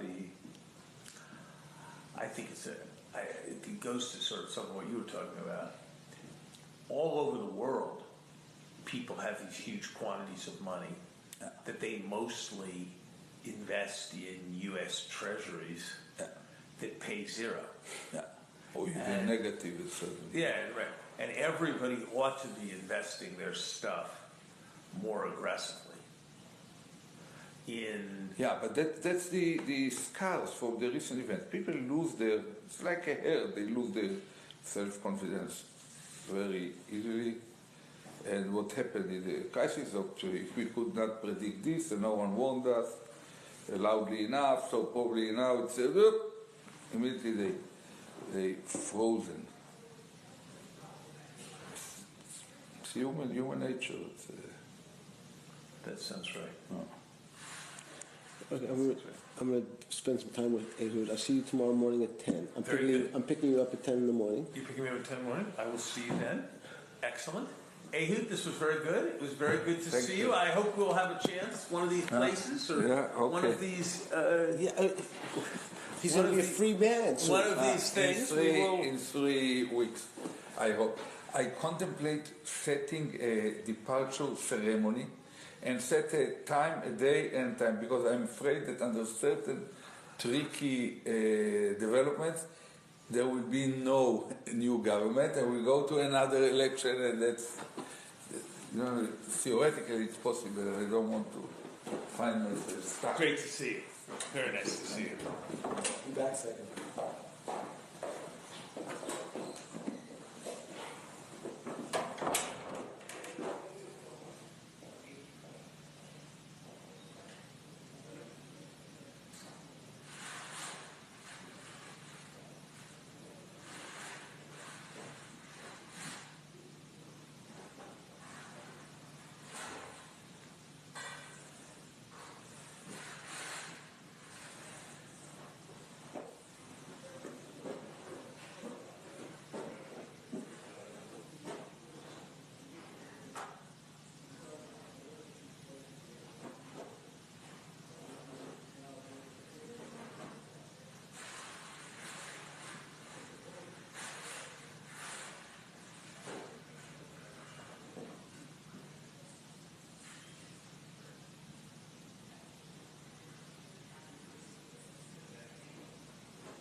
Want more tea, sir? Yeah, more tea if you can.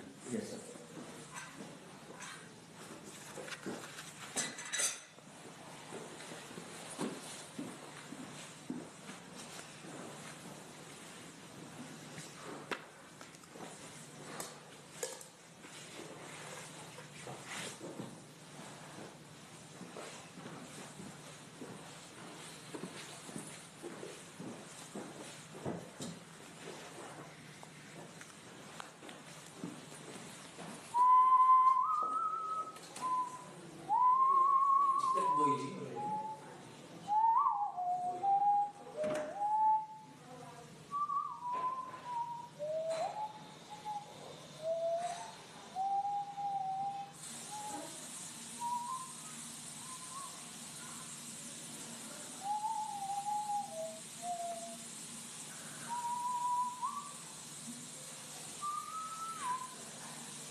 So? How are you? He's a great mind. You like Extremely, yeah, I like him very much. Extremely sophisticated, clever, wise person. But what do you think? He has the appetite to go? Yes. Yeah? Yes. Okay, that's good. I believe it's a very good name. Could be very good. That's one of the ideas that I kind of exchange with Terry. Terry. I think it could be really interesting if we find a way to work together to make probably a pilot on one or two of them. Yes. Larry is not liked by any. What he said, I said that you were going to come to dinner, and he said, "Did you read the article in Foreign Affairs?" Yeah. And he read it? Yes. He said to me, Yeah. "Did you read the article in Foreign Affairs?" And what he said about it? I said, "Yeah." He said, "Well, what did you think?" I said, "I didn't like it very much."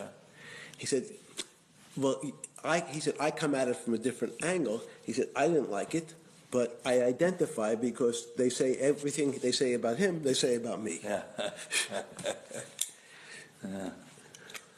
Yeah. Let's go through. I want to. I thought we would start earlier, but It's okay. I have hope time. you have enough. You have patience. I have patience and I have time. Yeah. Okay. I want to go with you through a variety of opportunities that were kind of proposed, different levels of concreteness. Okay. But that I find it probably with.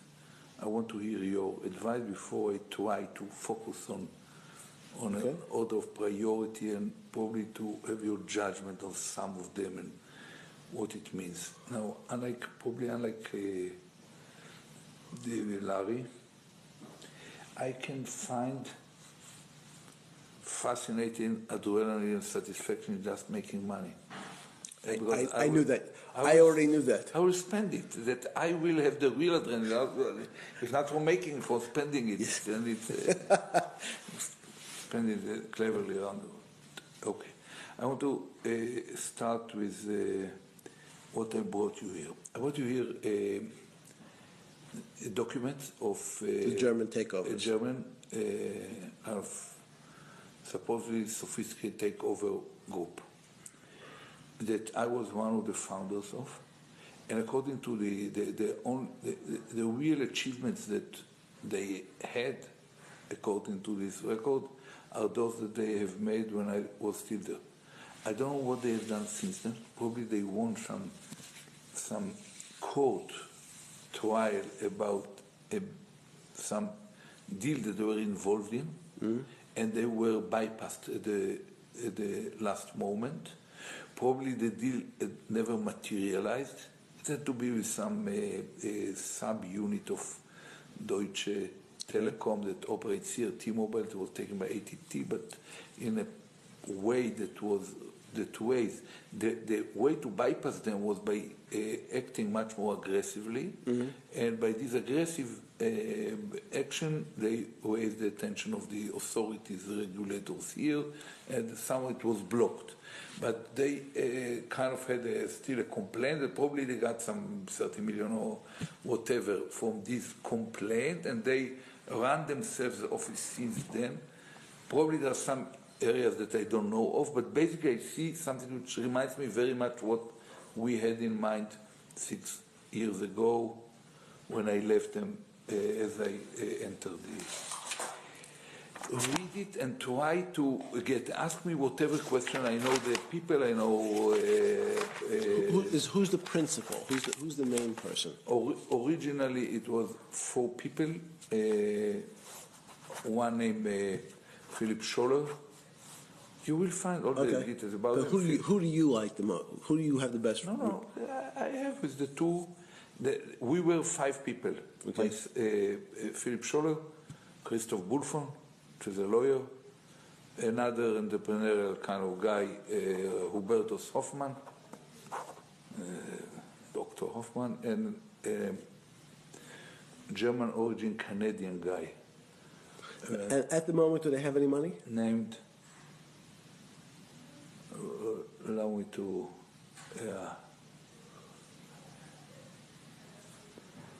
what was, I will remind in a moment. Okay. And we were, basically 4 of us, we established a German operation, registers in the islands, BVI. That you will read it, it's I will. kind of, you will find it. Basically the idea was the following: there is suppressed value within the DAX, leading companies, from the biggest to the smallest, the leading DAX companies, because of 3 elements. One is the nature of governance of companies in Germany, with these double 2 layers of board, which slows down dramatically and spreads the decision power and capability to take decisions. Secondly, the deep involvement of unions, that they are participants of the board and you can practically cannot move without them. And then passive shareholders. There is nothing like ICANN or whatever here. Extremely passive. Now, how do you know it's suppressed? You take any company, take BASF and compare it to DuPont or whatever here, a similar sized company, you will end up German company with half the market cap. Take any, I don't know, insurance big company, compare it to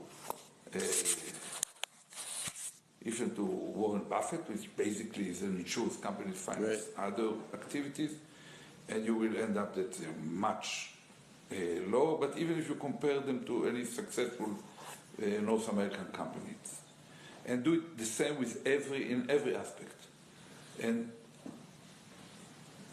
that's, in fact, that's the case. They are much lower. Yes. Now, in order to do something with it, you have to change it. The idea is that you can easily take, by the rules, if you get 10% of the stock of a company, you become practically the owner of the company. You can call a special general assembly of the whole shareholding, and you can nominate a director. You can change the nature of it. Usually it doesn't work. If you're German, they look at you in quite bizarre way. If you're non-German, they will block. So the idea is to establish a German, and this group, you will see they have a group of people about my age. We are former heads of leading DAX companies. They know the companies from within, they know the people who are there, the relationship and everything. They have a lot of informal internal information about what happens, including when I remember fighting with Volkswagen before Pirch took it over, and with Deutsche Telekom, when we were continuously acquainted with what really happens in any board meeting afterwards and so on. So to establish a Luxembourg or whatever operation for any given project, and let's say if you typically might need, I don't know, 1 billion in equity, another 1 billion in debt to create 10% of a company that with a market cap of 20 billion and start to operate. You will need more if it's a bigger company, but usually it's relatively small market cap. Think of, I know... I understand all of it. Munich Re. I understand. Very huge potential of money, like Berkshire Hathaway, but probably making 4 billion per year on 200 billion of assets. So by just making that very good insurer, but good manager of assets, you can do more. That's the idea. Now, they want to find players, or think that together we can find players who are ready and capable after they understand they can be behind this SPV, probably having convertible kind of bond for the SPV. Let me stop you for a second, because it's much more important in these when you initially describe these things, is the structure of where and whether SPVs or it's in Luxembourg, BVI, it doesn't mean anything. The only thing you need to focus on now, when you're talking about these types of businesses, are the numbers. So that the numbers are the numbers are the numbers. Nothing else is going to make a difference. So you need to tell me 5 things. A, have they performed before, and what's their returns? Because structurally it's different, and not. I'll look. But you will find 2 examples, which are successful ones. Both of them happened when I was there, and I will add to you some. If you have to ask me whether they are extremely successful till now, my answer is no. Okay. Otherwise, they are rich people, all of them, but not. What do they want from you? So I want to know numbers, and what do they want from you? So those are my 2 biggest goals. Numbers you will find. The idea to take anything from a small DAX company could be taken over by putting 300 probably 300 in equity and 300 in debt. You have 600 million. You can take over 6 billion. The very big ones might need 3.5 billion in debt and 3.5 billion in equity, which enables you to take even diamonds.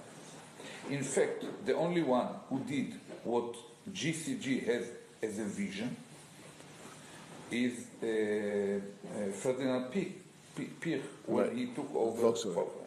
He ran ahead of us. We had been here trying to convince several big private equity companies and hedge funds to do exactly what he had done. They were much slower because he's several generations there and have already had a stronghold within the company. Probably he identified the opportunity, but he extracted clearly a real jump that still holds several years, probably 5-6 years afterwards. Basically, think what Pirch have done with Volkswagen, and you will get a sense of what they plan. Whether they didn't or not, that's probably the reason why they want me. They want me to be able to somehow help them, to convince somehow for whom these amounts of money are not frightening.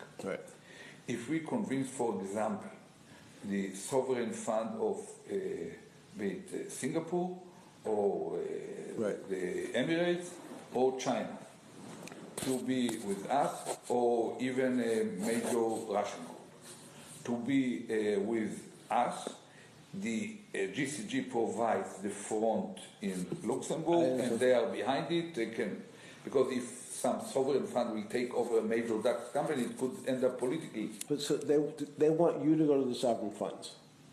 To help them to convince a sovereign fund or extremely rich individual, Right. like Tom Pritzker, for example, or I just someone wrote down Tom's name because I talked to him this morning. Yeah. Probably a guy that can, if he wants, to take over a major. I understand, German. but what is your real advantage for them? The fact that you know rich people, and the fact that you have open I can open the door. I can access. I can Sovereign be fund. there. I can. I cannot be at the core of the. I understand. You're the door opener. Yeah, in a way, and someone that they respect. You give them certain respect, as you said about this blue. Right. Mountain. So basically, and they know me and they trust me because we work together. I help them to go to Bruce Kovner and to Leon Black and to others and start to see what they are in. For example, they work very hard to convince the Russians, and they failed until now. And I think that probably I can convince, one of the guys that, think of two of the guys that get now with BP 10K. Altogether, they got four of them, they got some 28 billion. They have to put it somewhere. The story with Germany is quite clear. It's the best performing operation on the manufacturing floor, and a very slow, not creative on the top. Right, but look, Germany's always trades at a discount to the States. I'm not sure the comparison of German company valuations and earning price multiples is an issue with taxes and unions. You can't fire people there so easily. But my concern is that they want you to open the door. I understand. It's not real. It's not really your expertise. Yeah, but it's your. I understand. Your capabilities. I think you. What they basically say. You're going to make a lot of money. See, you're going to make a lot of money. You're definitely going to make a lot of money. You will.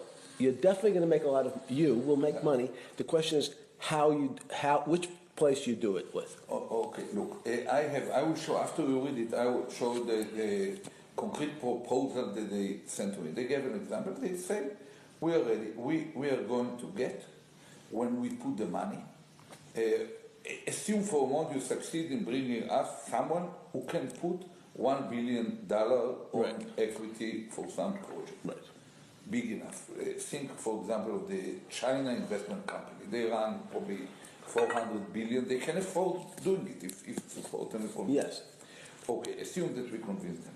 They say, okay, with the debt it's 2 billion. I understand. Out of the 2 billion, we got 3%. I understand. We are ready to give you 12 million out of the 60 million we get immediately, and then smaller amounts down the right. So what Tom asked me this morning, and he said he told you at Davos, was he thought you should make a list of his words, was metrics. He said, yes, but who has IOUs to you? Is that who's out of the people in the past who you think you're close to? He said that he really wanted you to make this list of this person owes me a favor, this person owes me his life, this person owes me his job, this person owes me... Yeah, okay. And so you got to work it backwards and say, here is my...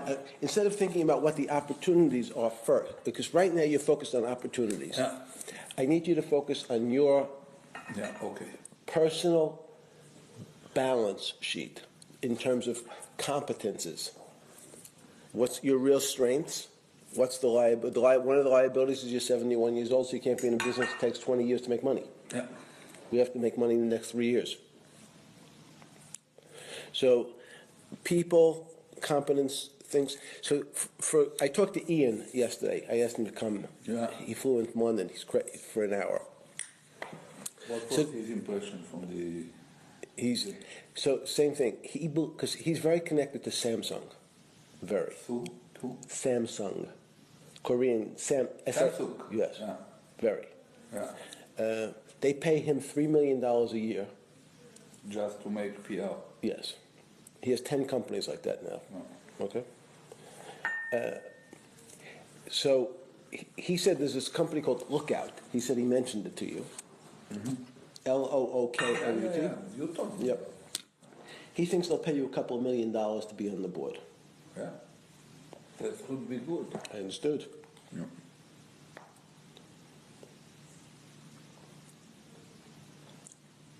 He thought there was two cyber companies, Lookout and, even though I know Peter, I've never met Peter Thiel. And everybody says he sort of jumps around and acts sort of strange, like he's on drugs. Smoking, yeah. Yeah. He looks under drugs. However, he has a company called Palantir. P-A-L-L-E-N. T-I-E-R. Palantir is Peter Thiel's company. And Lookout. Palantir, P-A-L-A-N-T-I-E-R? Yes.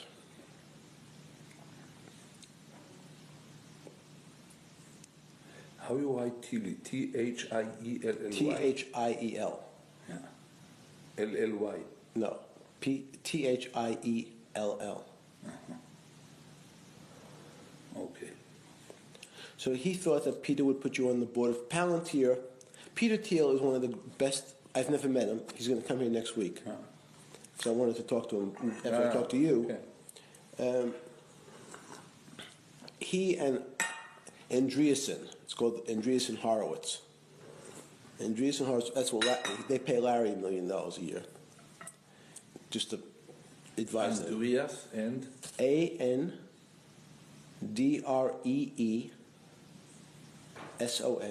Andreessen, and Horowitz. And Howard? H-O-R-O, Horowitz. Horowitz. Ah, Horowitz. Yes. What they are? It's a lobbyist. What they are doing? They are the biggest venture capital people in Silicon Valley. What, bigger than Sequoia or Kleiner Perkins? These are the new Kleiner Perkins. Everybody, these are the smart boys. Yeah. So those two companies right away, in terms of, I said that we need now, in the next 3 weeks, if you're going to leave.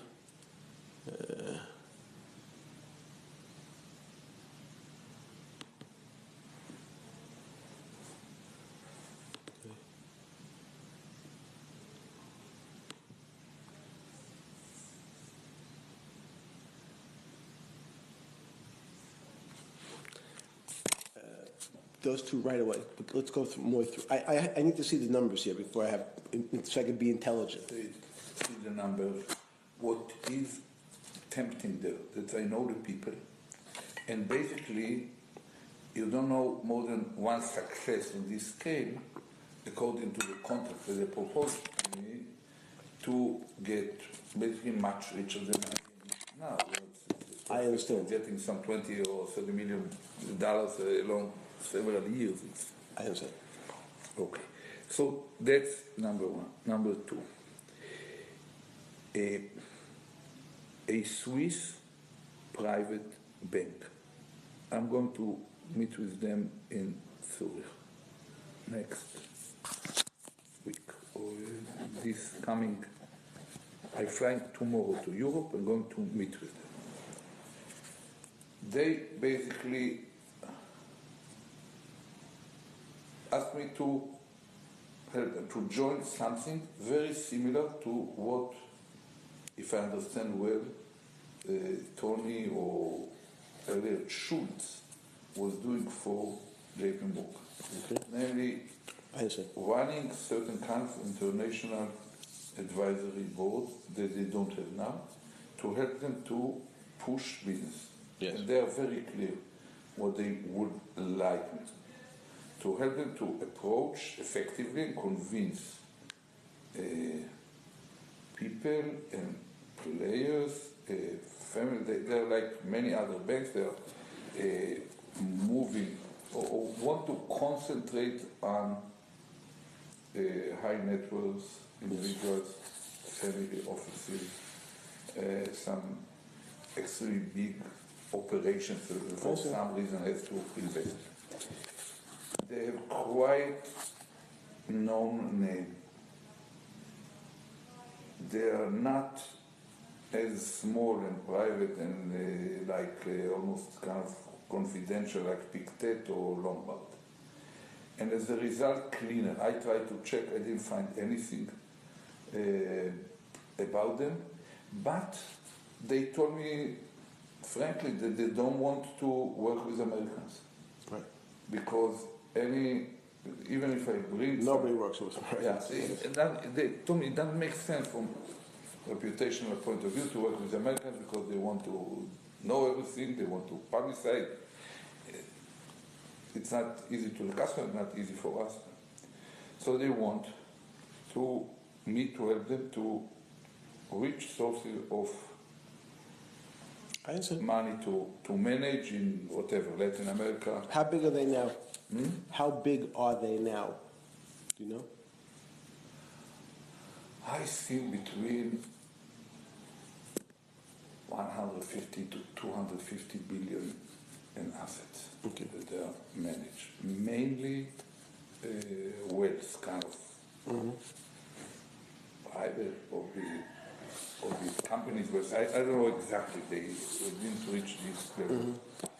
And they feel, for example, they don't know even how to approach Russia because they didn't like. They still feel that some of the Russians are bad and they shouldn't approach them, but some others are good enough because money runs their operations outside of Russia and became quite legitimized in the financial world in Europe. What's the name? Can you tell me the name? Or are you close? No, they asked me. Probably I will tell you in a few days. I don't. No, they just asked me not to. But think of it. There are several, probably half a dozen or a dozen. They're not. Have they been under investigation by the states? No. You sure? That doesn't sound right. Yeah. It doesn't sound right. Why? Because I can't imagine that there's an institution that of $150 billion that has not been under investigation by the states. It just doesn't sound right to me. Yeah. Okay. I will recheck it with them directly if you think. No, you need to find some. Okay, probably after the meeting. You can ask him. Probably after the meeting. Fine. In 3 days, I will be. Fine. It will be behind me. Fine. I will find a way to ask. They were not under investigation for something wrong. Probably the American authorities approached them like they approach all other big firms. Okay, but there is, in general terms, every Swiss bank of big size like that has been under investigation. So it's a question, if they no longer, the question you need to ask, did you ever deal with Americans? Now, if they dealt with Americans in the past, they're under investigation. Everybody who's touched an American is under investigation. Okay. So they might not be now because they told what normally happened, like there's a bank called Wegelen, Wegelen. Yeah.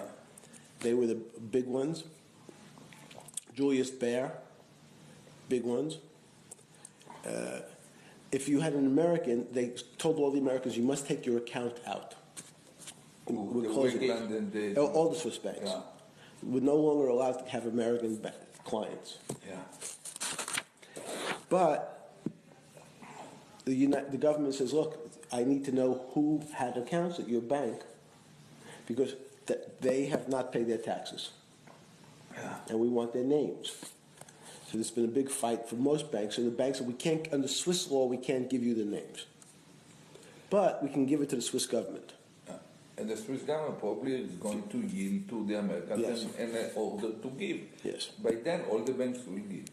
But all this, I believe that Lombard and the Pictet it was in the open media that they were under certain investigations. Yes, it was.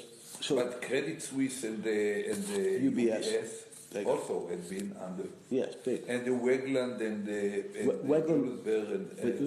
the worst so far has been Wegland. Under investigation. No, they pled guilty. They already were charged. And the others, the Julius Baer. Not yet. No, they want. Not yet pleaded guilty or not yet under investigation. They're all under investigation. Yeah, okay. Not yet charged. Everyone's under investigation. Some have been charged because it's how abusive. Really, what happens is this: You're under investigation. Congratulations, you're under investigation. You cooperate with me. So you're okay. We won't bother you. You want to tell me to take a walk, I will indict you in New York. If we indict you in New York, you're not allowed to do business with American banks anywhere in the world. So you're out of business. So you either give us what we want. If you are not cooperating, you're dead. You will be ordered kind of Charged. Charge here. Yes. And then automatically anyone who is charged. You have a problem. So Wegland paid a fine of $75 million. Who? Wegland Bank, Wegelan. Paid how much? $75 million. UBS paid $750 million. $750. But they paid 75. Wait. RBS paid yes, now but for whatever. The different trade, but different trade. That was a rate rigging. But here's I'm going to pay $75 million and give you the names of every American who had an account. So that's very much that sets the tone moving forward. If the bank has given up American names, people are a little more hesitant because we know. It's like Mubarak, right? You through the last people, anybody who came to you the last time, Americans, maybe it's my country, it's Russia who wants to know, are we having it? Are these managed accounts? Are they private accounts? Are they secret accounts? They're all. So you need to know. Yeah. The Swiss banking system ceases to be fully protected, and clients know it somehow. So they still trust that it's easier than in other places of probably. And it's not places like you see, the nice part of Cyprus you find better. The nice part about Switzerland for people, if you have $100 million and you have it in Switzerland, you don't want a return. You don't care if your money makes money. You don't care if it doesn't make. Right, Why? you don't care because you shouldn't. It's safe. Yeah. So you have it there for safety, not for profit. Yeah. So it's very easy. But they are somehow taking some of the money as a management fee, or you think they probably do it and they let you get very little, but you don't let them more. So they. In fact, if they make 2%, they take 2%. They take 2%. They take 2%, give you 0.5%, all satisfied because what you really bought is safety. Right. But if that's the case, it might not be extremely complicated to help them to raise money. That's correct. Unless they are under such an investigation and have to be at the wrong side. Correct. But why should they be on the wrong side if they understand what you have said? So everyone ultimately, it doesn't have, it's an issue of survivability, so.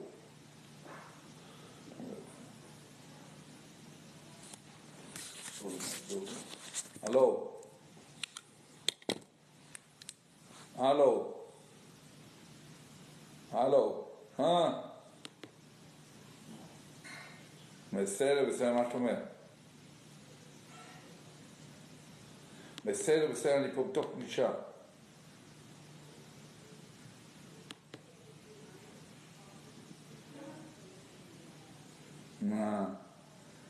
בסדר גמור. בואי, אני אתן לך, תרימי לי טלפון מחר, בסביבות 10 בבוקר, ונראה, נקבע מחר, מתישהו, בסביבות 4 אני חושב, אני נוסע על שדה תעופה. הלו. הלו. כן. הלו, דברי איתי מחר בבוקר בסביבות 10. הלו.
Yeah.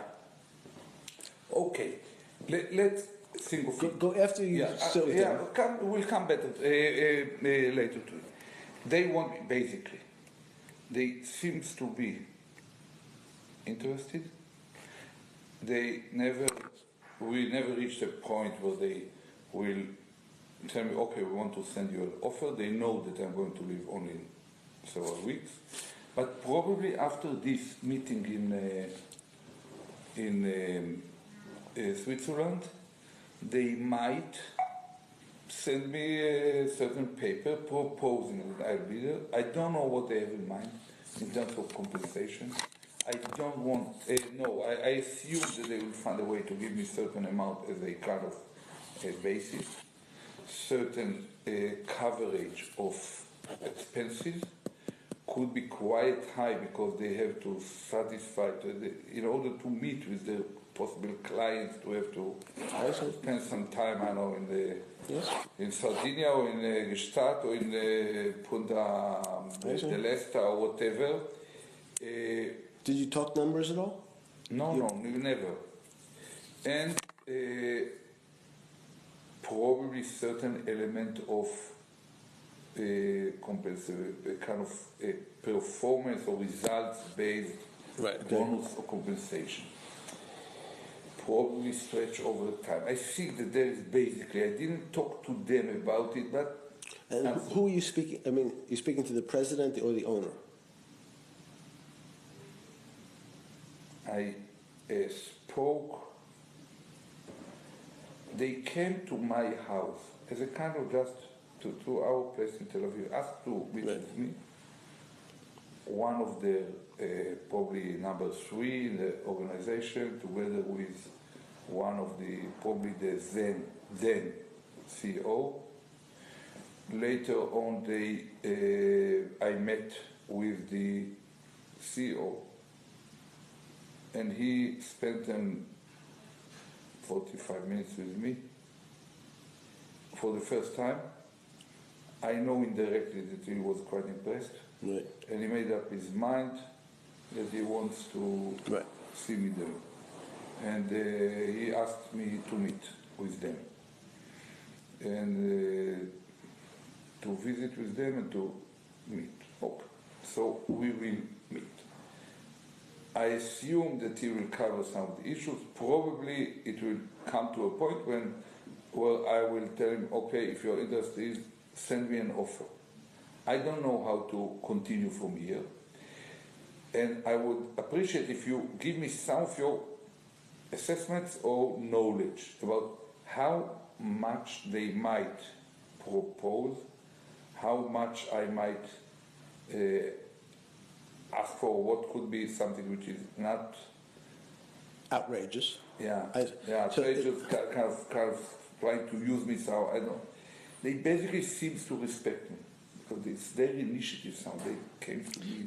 Do you want to get an offer while you're still in the government, or would you rather wait until you get out? I prefer to tell them, send me an offer after the 40th. I don't want something will be on record before. Right. I will tell you later on that in regard to security, there was also some quite important player in this arena that approached me and they wanted to sit tomorrow, to bring the founder, the president, whatever, and to sit down and start to work on list of whatever agencies or states that I will start to talk to as part of their proposal to establish some operations outside this country. Where's that company from? It's one of the, once again, they also, I will tell you their name probably in a few days. They're one of the leaders of service providers in the internet. Okay. And they feel that they can use their security. Right. They access and their control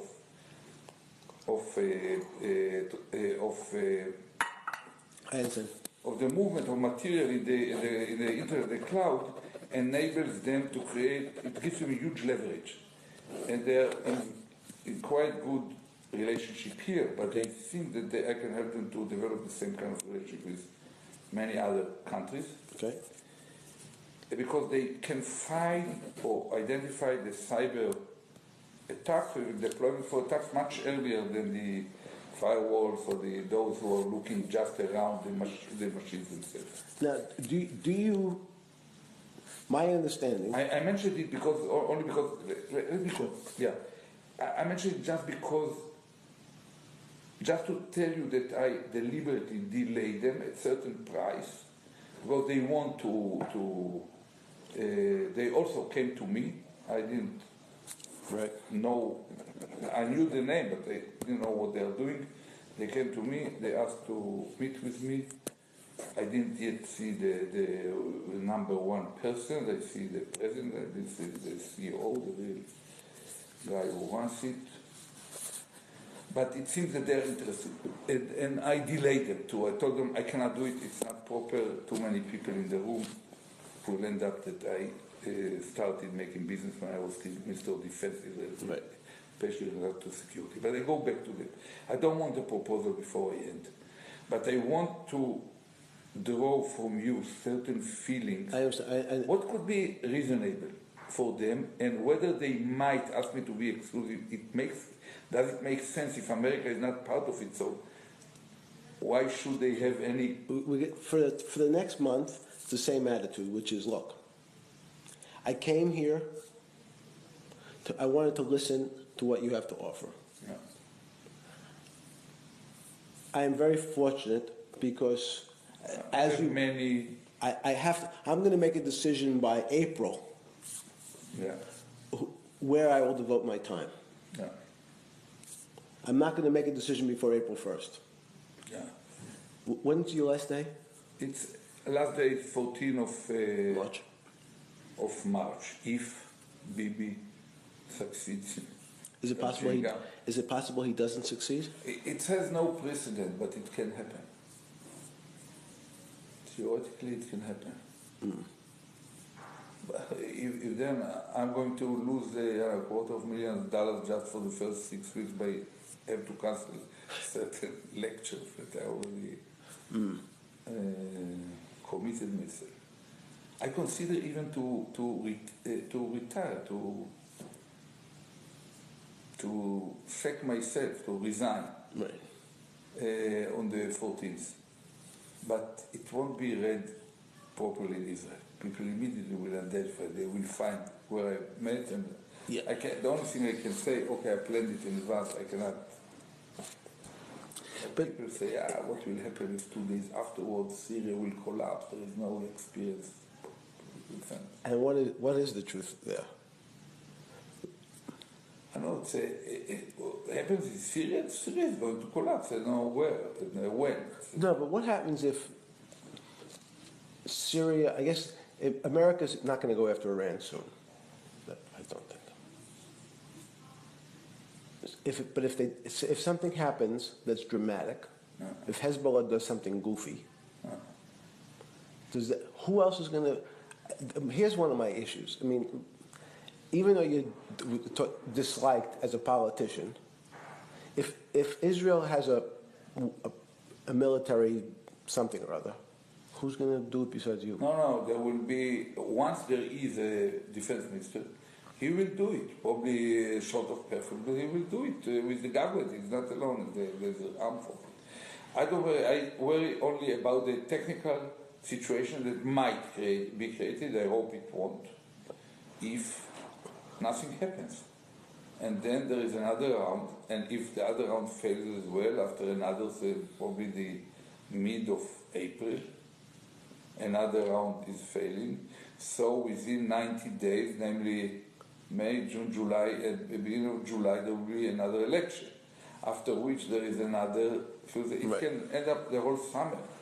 So I don't want to be stuck there. Right. I prefer to impose upon Bibi to nominate someone else the 14th, even if temporary. And just say, okay. Because it's important that the first offer be high. So let's assume they say $3 million a year. Yeah. Tony gets $5 million from JP Morgan. Yeah, but JP Morgan is a much bigger operation. It's one of the biggest. So we know it's not going to be more than 5. Yeah. So the number is going to be between 1 and 4. 5. Yeah. Between Or 1 and 4. Yeah. That's the real number. Okay. So if they believe you have lots of other alternatives, I think they'll offer you 1.5 to 2 to start off with.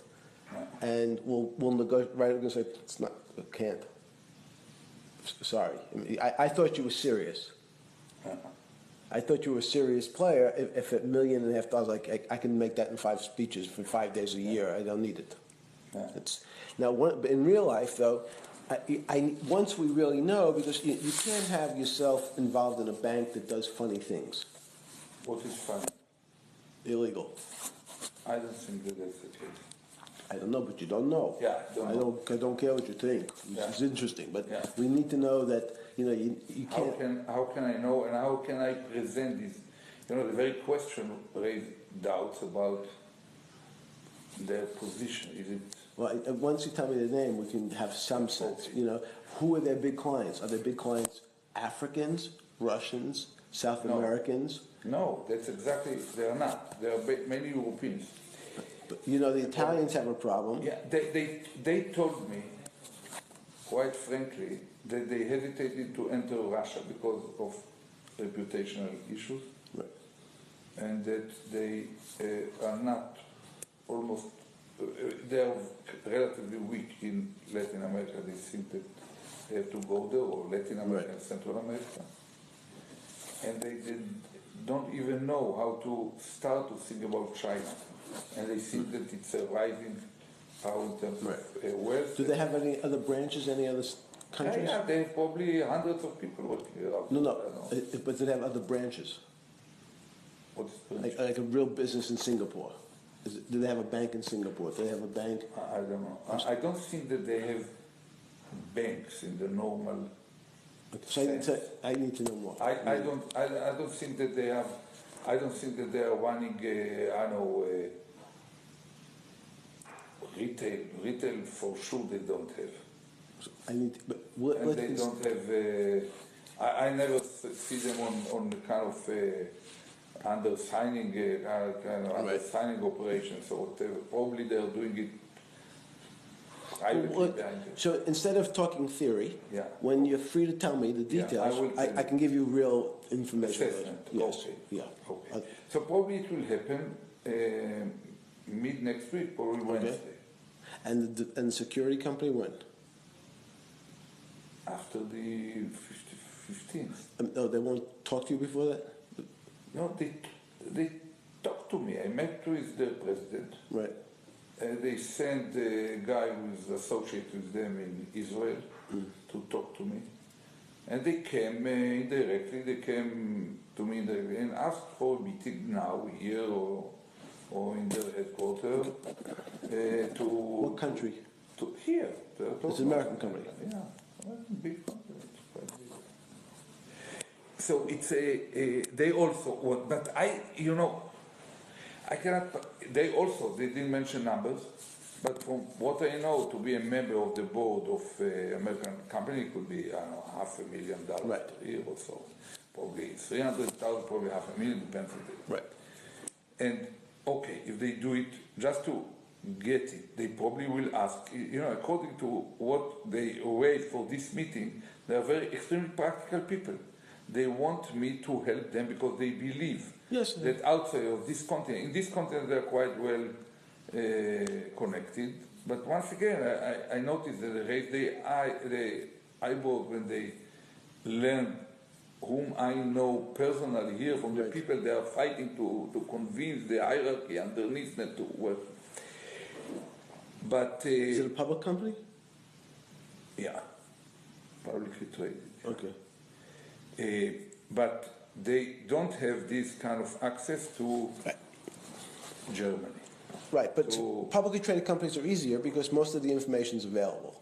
Yeah. So we know what the board, we can find out what all the board members make. That's by looking at I don't think they want me on the board. Okay. I think that probably they want. They even left. They told the Israeli guy, left it open. Ask Barak what he would like. They want to be member or head of an international advisory board or advisor to us, consultant, whatever. But we know exactly what we want from him. Right. we want him to help us with his authority on security and whatever, when quite advanced intelligence community was there, they know whatever they need about me. And say we believe that if we arrange a list of countries, that he can approach on top level. Do they know your last name was to be Brog? Mike, Yes. probably. But they expect me to create a list of the working schedule, to bring their people, to start to convince other people to. But those things again are easy because if we know what you're selling and how much you're you're selling is worth. Yeah, and here once again, I think that the real story is what kind of model could be shaped that will compensate me a long time, kind of perpetuities, whatever, in regard to contracts that I help them. We set targets that are exclusive in the sense that I will approach them, and if something goes up from it, I will be no question. That's the second story. Now, there is a third one that I will share with you because it comes together with something that I owe you, kind of. I approached an American CEO, it's originally German, Klaus Kleinfeld. Is the head of a company called Alcoa now, aluminium, biggest public company. I know him from the time that he was here heading of Siemens America, under Heinrich von Pierer, who was a friend of mine, head of Siemens. And Dr. von Pierer asked me a favor that I will go meet with this young person and will give him my impression of the guy because he wants to consider whether he can jump him over the heads of everyone on the board and put him as his replacement for the scandal. And I came here, I was quite impressed by the guy, and I had several meetings with the rest of the board members. I saw them as well. And I told him I think it could be good, and he did it. He took him and jumped him. And I'm still wondering, I'm not sure that Klaus knows all the story, but probably later on he became acquainted with it somehow through Dr. von Pierre himself. But I met with him several times in business gatherings when I was in private life, and we even tried to start some initiative in Moscow, some parking systems that Siemens will be the prime contractor. We will create a relationship with Luchkov and Yelena Baturina and all the Russian leadership to. And I asked him to send him something similar there. We met, he brought his number 2 kind of operational assistant, a guy who once worked in the White House, later on was one of the consulting groups of the former NSC and they also say basically, tell us what you want. It's okay, we like you, he didn't use the I owe you, but he said, I like Barak very much, he's a great person. Tell me what way you want to be involved. Probably once again it might end up with certain kind of several 100,000 that he can decide to pay if I give them, I don't know, whatever, consultancy about protecting their minds around the world, security, or whatever. But that doesn't make a lot of money unless I can find some way, once again, to bring together achievements that I can help them to do, either in upstream or downstream. But they will know more about what you can do for them than you can guess. So you need to, that's what I'm saying, you need to have them say, look, it's the same thing. I don't have that much time. I'm 71 years old. I have 5 years of being I can travel around for 5 years active. I'm going to have to make a decision about how I spend my time. If you think I'm going to be an asset, if you think I'm an asset for you, you should send me a proposal, but it should be, I need to receive it by March 20th, between the 14th and the 20th. Because by April 1st, I'm going to make decisions. Yeah. That's it. No more talking, we're done. They know how much you're worth to them. But the more you say, well, you can't ask, will you pay my expenses, or just send me a proposal, send me an offer between the 14th and the 20th, and by April 1st, I'll give you an answer. Yeah. 1, 2, 3, Yeah. no discussion, because the offer will come in higher than you think because of that.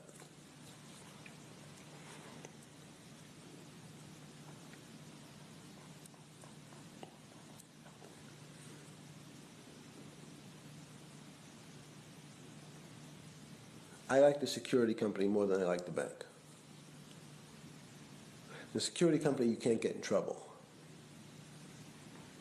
Wait a minute. I will. Let's continue, Yes. and then we'll compare all these. Sure. Yeah.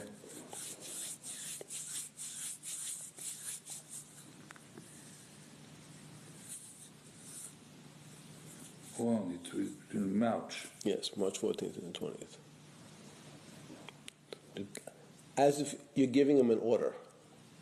Yeah, March 31st, and on April 1st. You want an offer between the 14th and the 20th. Send me an offer between the 14th and the 20th. 21st. Okay. 21st. In the 14th. You negotiate with me already. Yeah, and on April 1st, I will Give you an answer. give you an answer. Actually, send me an offer, however, no, don't mention however detailed, nothing, just send me an offer. Yeah. Okay. And said basically in the bank, they might propose something between 1 and 4 million. Right. Probably. And probably some mechanism of bonus. Will they ask for exclusivity? No. No, they can't, basically, No. because they are not dealing with North America, and they're not Right. And basically, even if they would ask... They might ask for a I bank could- exclusivity. Yeah, I could easily explain to them that some other activities might create synergies. It's not... It's better, not less. Again, no. The answer is, it's not. I'm not good. I can't do an exclusive. Yeah. Don't defend yourself. Don't explain yourself.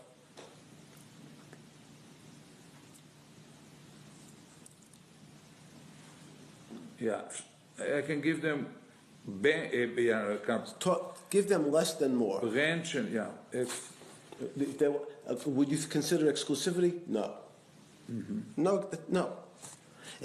You need to be seen, especially the military. This is I fully understand. Okay, let me continue. A fund. I was approached by a guy, a friend of mine, a soldier of mine, some 20 years ago, in a unit that once commanded 7. He's now a small-size kind of real estate businessman here in New Jersey, owning some kind of parking operations here. right. But he's well connected, up to Biden, the people, and the connected interest in the local politics and stuff. Lovely guy, charming guy.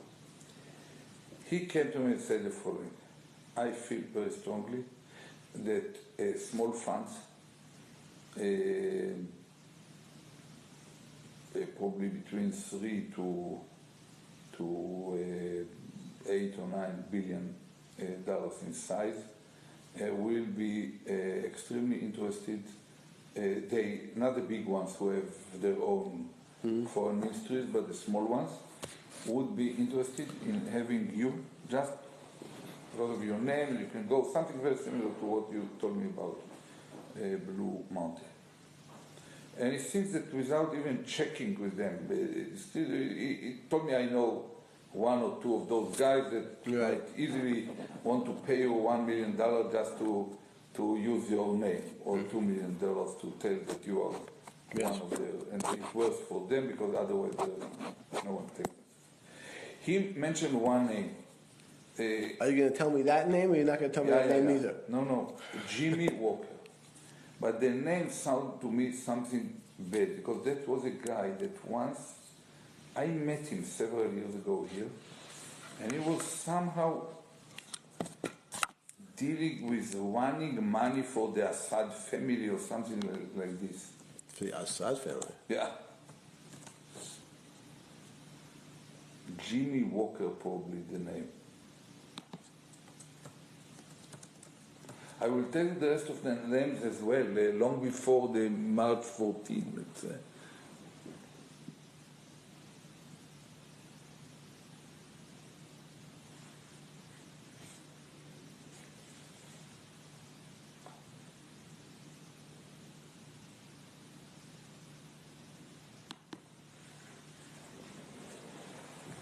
I don't know even the name of the fund. Probably I will know the name tomorrow.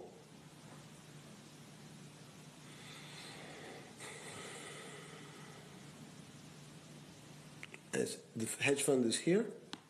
It's not hedge funds, probably private equity resource. So you think it's private equity? Probably. But the name is Jimmy Walker. You can't find too many Jimmy Walker.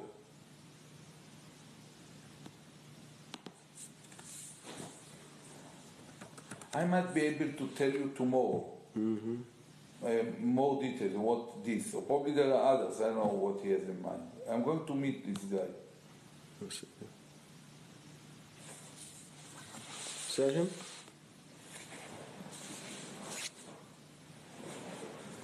Relatively young man.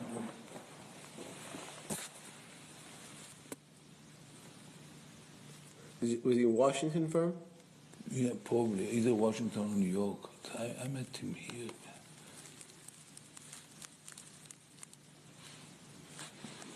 Wealth management, yeah, probably. Yeah. Probably.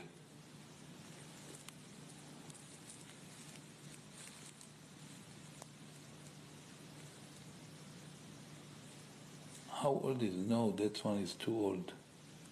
If he has so many kids, how old he might be? He got married in 67, so he's 47. He's probably 70. 65, 70?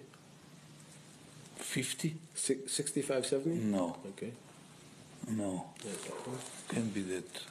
All right, why don't you give me the real... Yeah, but wait. I will tell you in tomorrow. Okay. Tomorrow by noontime, I will call you and tell you. Got it. I'm going to meet with this guy. Okay. But think of it once again.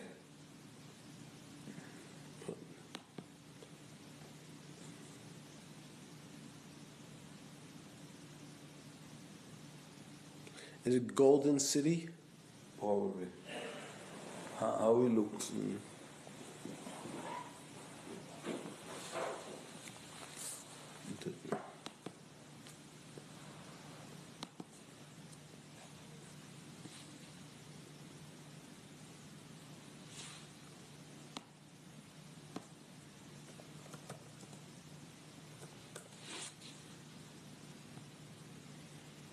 No, can't find it. Too many black people named Jimmy Walker. All right, tomorrow you tell me. Probably, I will tell you that. Okay. Now, the other idea is what Terry raised. Can you tell me in one word what do you think about it? The idea that we will establish certain operation, probably together, probably with him and with me and with Terry, I don't know, whether you are either the kind of want to, probably you are behind the scenes. Yes. Okay. Do you think that it's something viable, or basically it will take years to develop the reputation, whatever? No, it's viable. Yeah. Because I remember Kissinger, you mentioned Kissinger. Kissinger once told me that he took to him, whether probably with Epstein or whoever was before him, that he took him probably 1.5 years to make the first 1 million. That was. Yeah. He told me, I once told you that you wanted to consult probably Westinghouse or GE for making turbines for. No, because what did he? That's what I said. That was why I said Kissinger was policy, strategy policy. Yeah. So what does that mean? It means everything and nothing. Yeah. So it's too long as nobody knows what it is. In your case and in his case, it's security. Yeah, and economy. Economy. It's very simple. It's a totally different deal. Yes. Yeah, no, I think. So you think it's viable? So probably we'll have to set, without asking you to send me an offer to sit down together with Terry first, later on with. Terry's coming. Are you going to see him, or you're not going to see him tomorrow? He's here. He'll be here tomorrow. Here? Not here. I'm leaving in the morning. But he'll be in New York tomorrow, Terry. He's coming in for 3 o'clock, I think. Probably. I don't know. Probably. I see him Monday night. Yeah. Okay. I'm going to see Larry tomorrow. I'm taking Larry to Florida. Good. Look, I think the following. Start to think it over with Terry. What could be the structure? What could be the idea? What could be the kind of services and what? Yes. The business model, how do we make money out of it? Should it be a contract with the government, kind of advice? That's also something that I've heard from you or from Terry, I believe, that Tony Blair, for example, is doing some probably 11 million per year from the Kazakhstan government just to give them advice, to help them with lobbying in some NGOs and UN organizations. Tony has turned funny. So I don't know what Tony's doing for money. And I don't know if the money Tony is getting is actually to Tony or to somebody else. Who could it be? Sorry? Who could it be? Because it goes to Tony because they need help, so Tony gets to pay some of the money to somebody else. Because I hear gigantic numbers giving to Tony. 5 million here, 10 million here, 5 million there. Tony's not making $30 million a year. Yeah, but he's became quite. I can judge from the style of his watches. Yes, but he's making $10 million a year. Yeah, probably. Yeah, but probably he get the money and he leaves some of it with others. Yeah, probably some of the providers.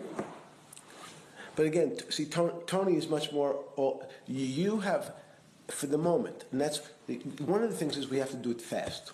Yeah, because it fades away very fast. Very fast. Yeah, I would not have an opportunity to say, to talk this way to firms, but once. Correct. Right now. Yeah, I fully understand the opportunity.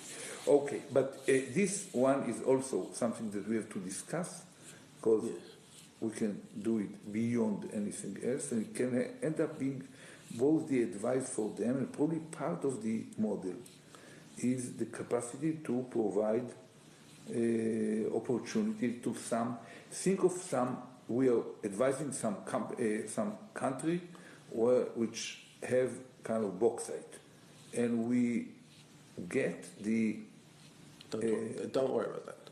So just think about opportunity to propose to clients and mine kind of aluminum field. Look, Ian Osborne's 29 years old. Yeah, 29. So Samsung pays him.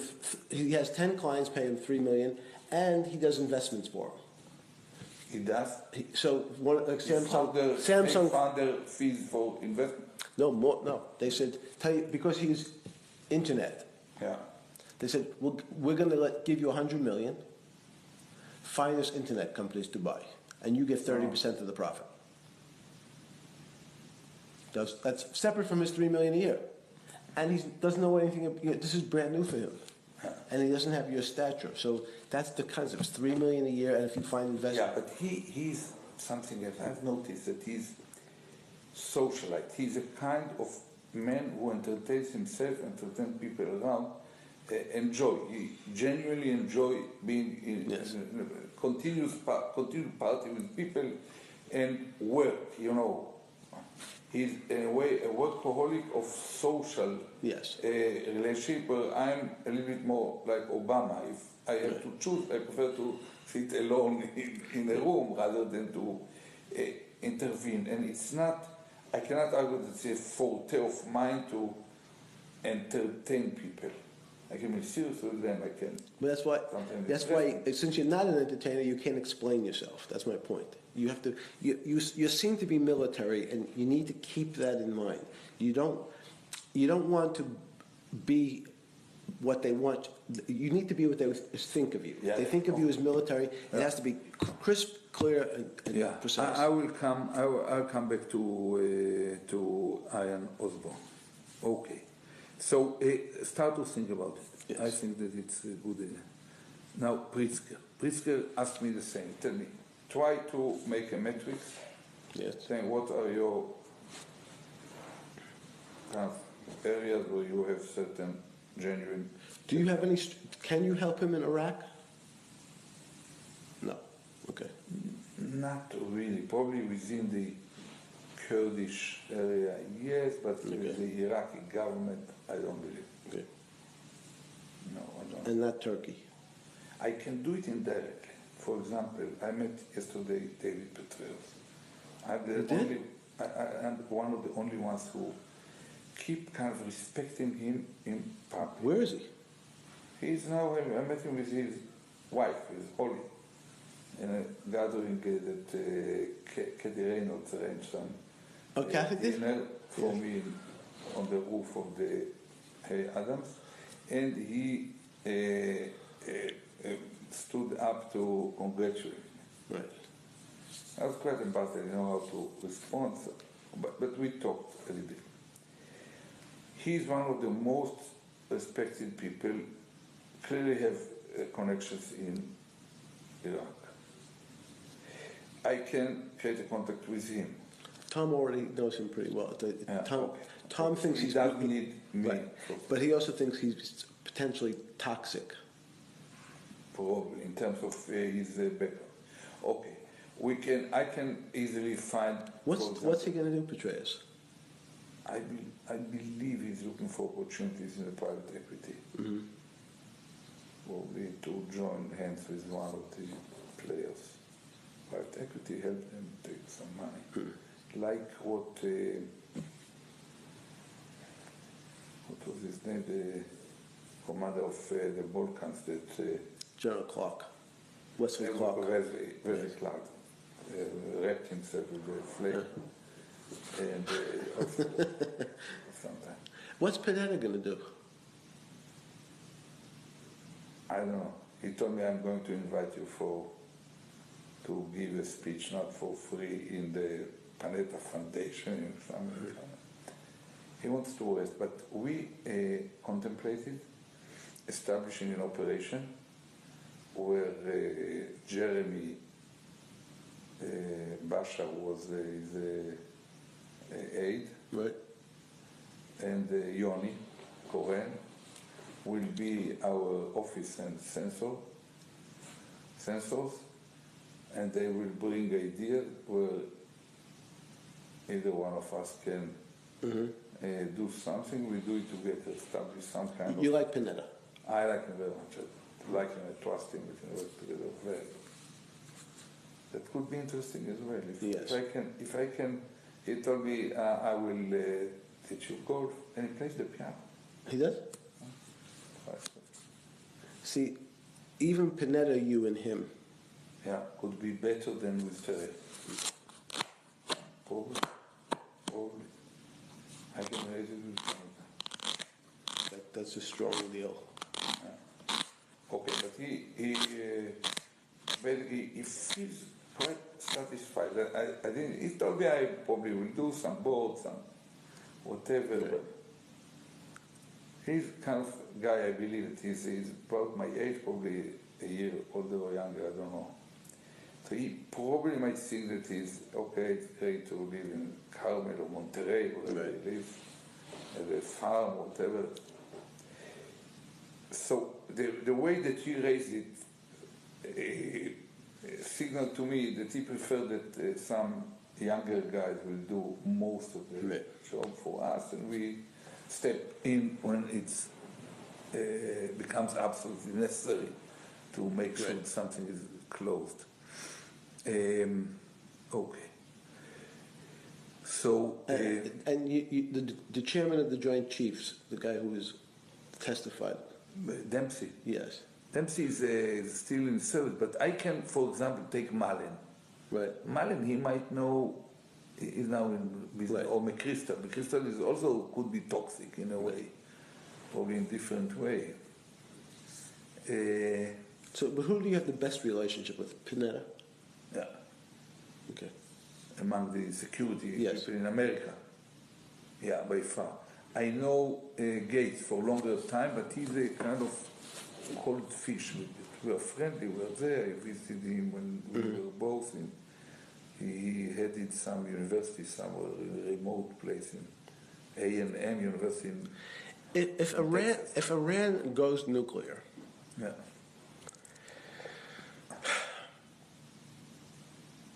sometime in the next 3 years, how much do you think, you at one point had suggested that it would, everybody looks up to somebody above them, but in the case of you and Bibi, there was nobody to look up to, we have to look in the mirror. Only there's someone there that we cannot. You can't see. Recently, He's not answering the phone. Will it be seen, do you think, that you guys didn't do what you were supposed to do? That's not clear. Depends on many. Quite probably, the same people who was ready to lie on the road to block us from doing it will ask, why the hell didn't you overcome all your or our hesitation? You can expect anything, but I don't know. I don't think so, because basically we never pretended that you can destroy it fully at one stroke. Mm-hmm. So the counter argument could always be, okay, we could delay them by 2.5 years or 3 years or whatever, and you cannot know for sure how long. But leave it. We have now more important. What I want to know is, what's your risk? I'm trying to think about. Yeah. That's where I'm going. Are you doing I'm not something? going to be blamed for the fact that it's probably more the president. Okay. Not really. I don't think. So with Pritzker, he asked me, try to vertically, horizontally. But Tom uses the phrase IOUs. Yeah. So who owes you a favor? Who owes you something? That's what he said to me 10 times already. Okay, so it's an example is Klaus Kleinfeld, but there is no way to prove it or to really leverage. It's about a certain sentiment in the mind of someone, rather than a compelling need to do something. When I left Prime Minister, the role of Prime Minister, Nazarbayev felt this way toward me, because in several international gatherings I praised him, and he knew that I talked to Clinton and told him it doesn't make sense to behave with him. He cannot jump immediately into the Maryland standards, and even the Maryland standards were not that perfect. Nice. Quite recently.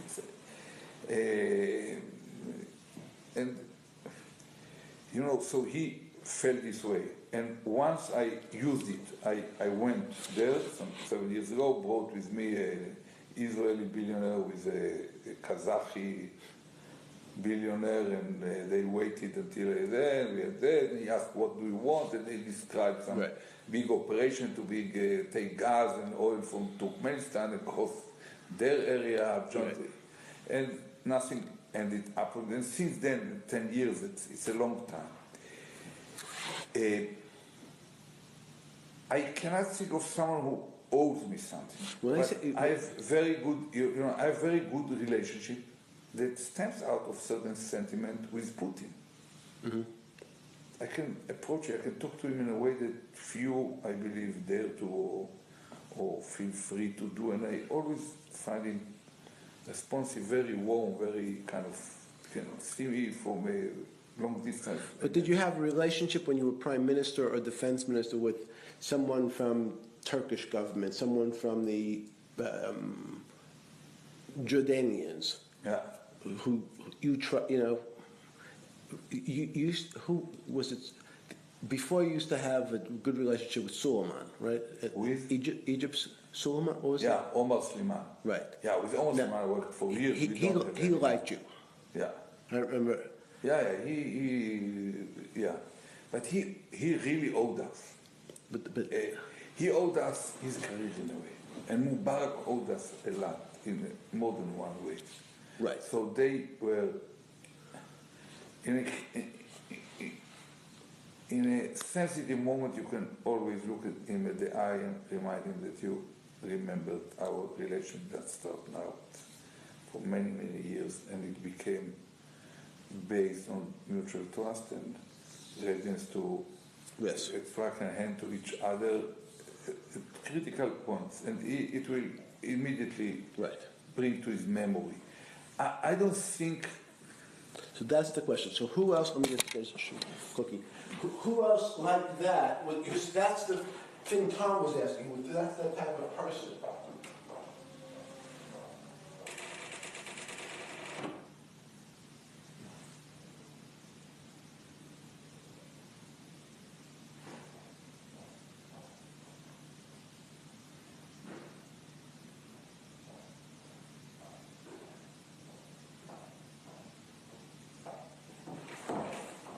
I mean, maybe it is Putin. Cookie?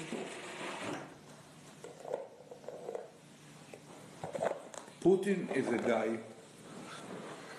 What happened to Suleiman? You did. Oh. Passed away. Oh, Putin.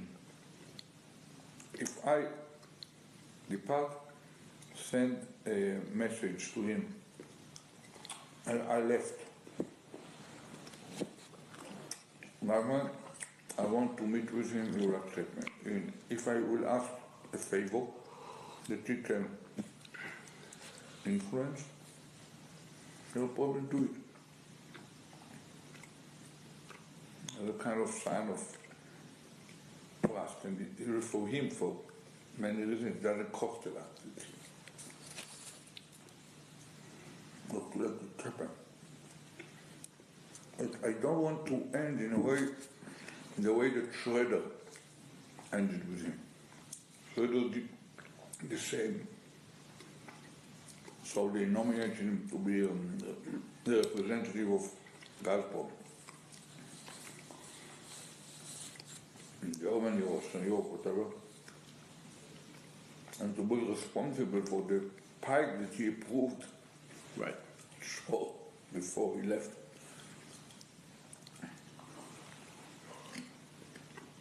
So when you ask a German leading politician now about Schroeder, they almost feel uneasy. But I could find something else that I asked him if it's a favor of the kind of which he might do it.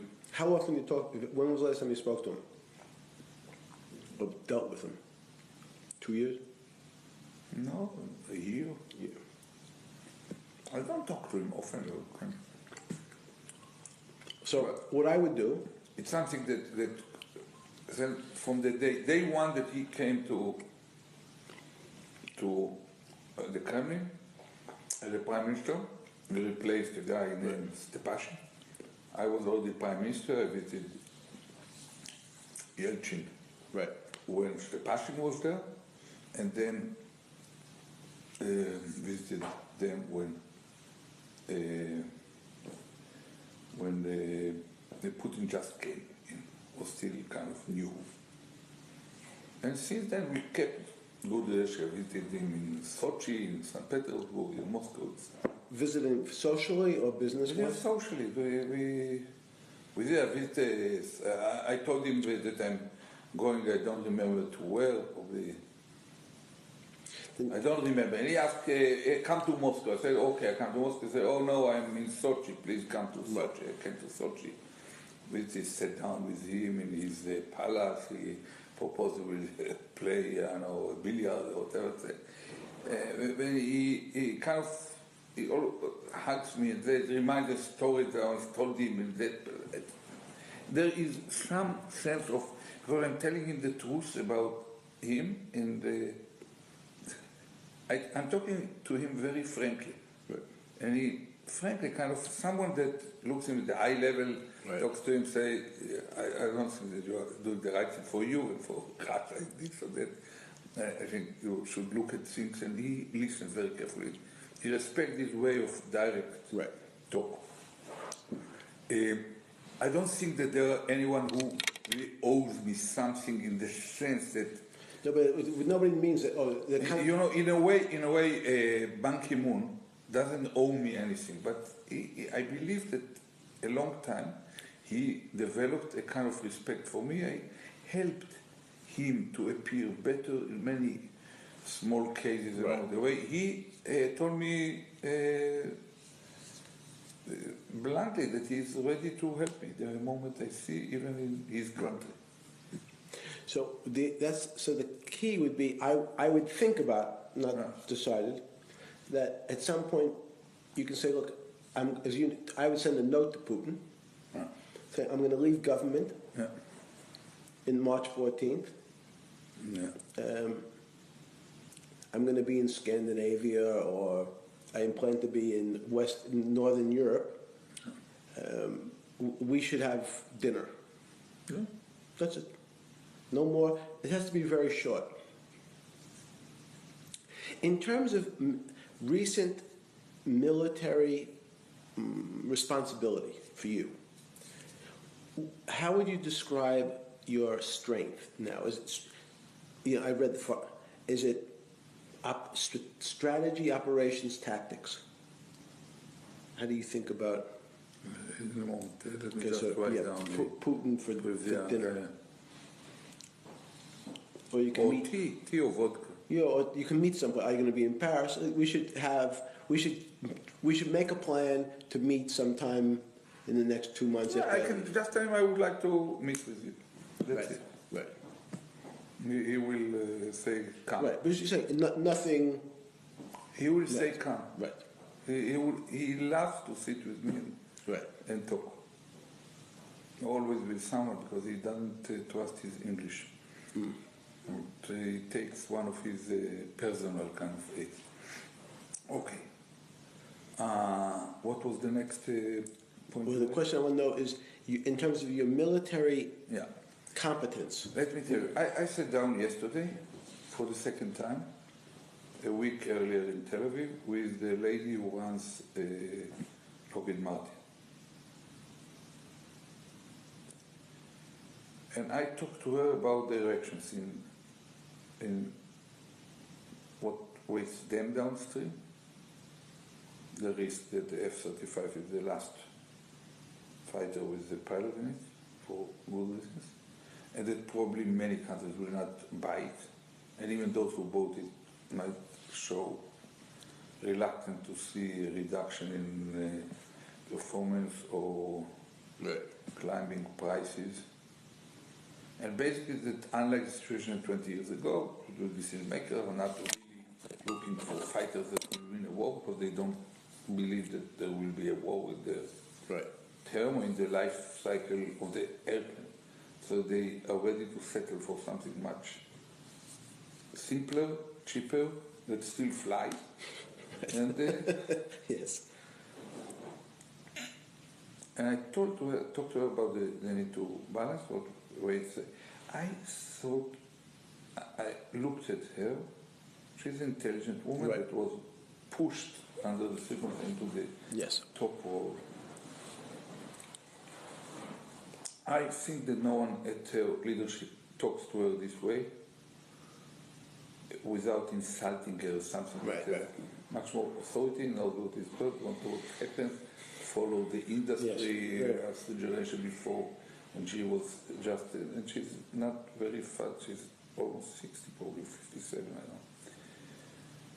And with such a wide, kind of penetrating, thoughtful insights about what is going to happen, what should be the fraction of dependence on a contract from the Pentagon, and to what extent, what should be balanced between F-16, which they are now cost 4,500 or so, and the F-22 that ended, and the F-35 that will be, I don't believe that it will become popular, because no one has the money to pay for it, except for us, I see Canada. So do you really believe that Canadians really think that they will have to order it flying against the herds of Tupolev crossing over the pole? And for some of the Arabs, it will become a kind of token of prestige to have the best peace, but not more. Mm-hmm. And I told her about the need to find what should be done and what's going to happen in the... Yes. And I thought that, I have the combination. It's not policy. I have the combination of insights into the strategic level of it, but very deep understanding, detailed understandings of everything from technology to tactics to the use and to even the fallacies. Why Boeing failed after investing probably $5 billion in future combat system for the ground forces, and how such an issue should be approached in order not to repeat mistakes. So, in a way, it can be strategic with a lot of deep knowledge, fingertip understanding what's feasible, what's not feasible, what's needed, what armed forces of sophisticated countries will need in order to fight, not the previous war, the future ones as they evolve. I'm. But could you sit on the board of Martin Marietta? I don't know. I didn't check it. Probably not. If I did it immediately, it's a little bit bizarre. And when the Americans, because we all that kind of. But when the Americans give Israel $2 billion with the requirement that 75% of it gets bought, buys American stuff, how does that actually work? It works. We run through the operational system, the priorities there, I approve it, and I sign or order the signing of the contracts. So I think it would be a little bit strange, but in fact we had some of the general manager, former Air Force commander, general manager of the Ministry of Defense, ended up being now a major kind of high-level consultant for Boeing, or the president of Boeing Israel, for whatever it's him and his wife, I would say. But I just mentioned it as an example. Probably after a year I can do it, or probably I can do it if it's clear that I'm not going to deal in any way with Israel. Yeah, exactly. But in terms of your defense... look, for example, at the drones. I am the person who basically made it fly by 30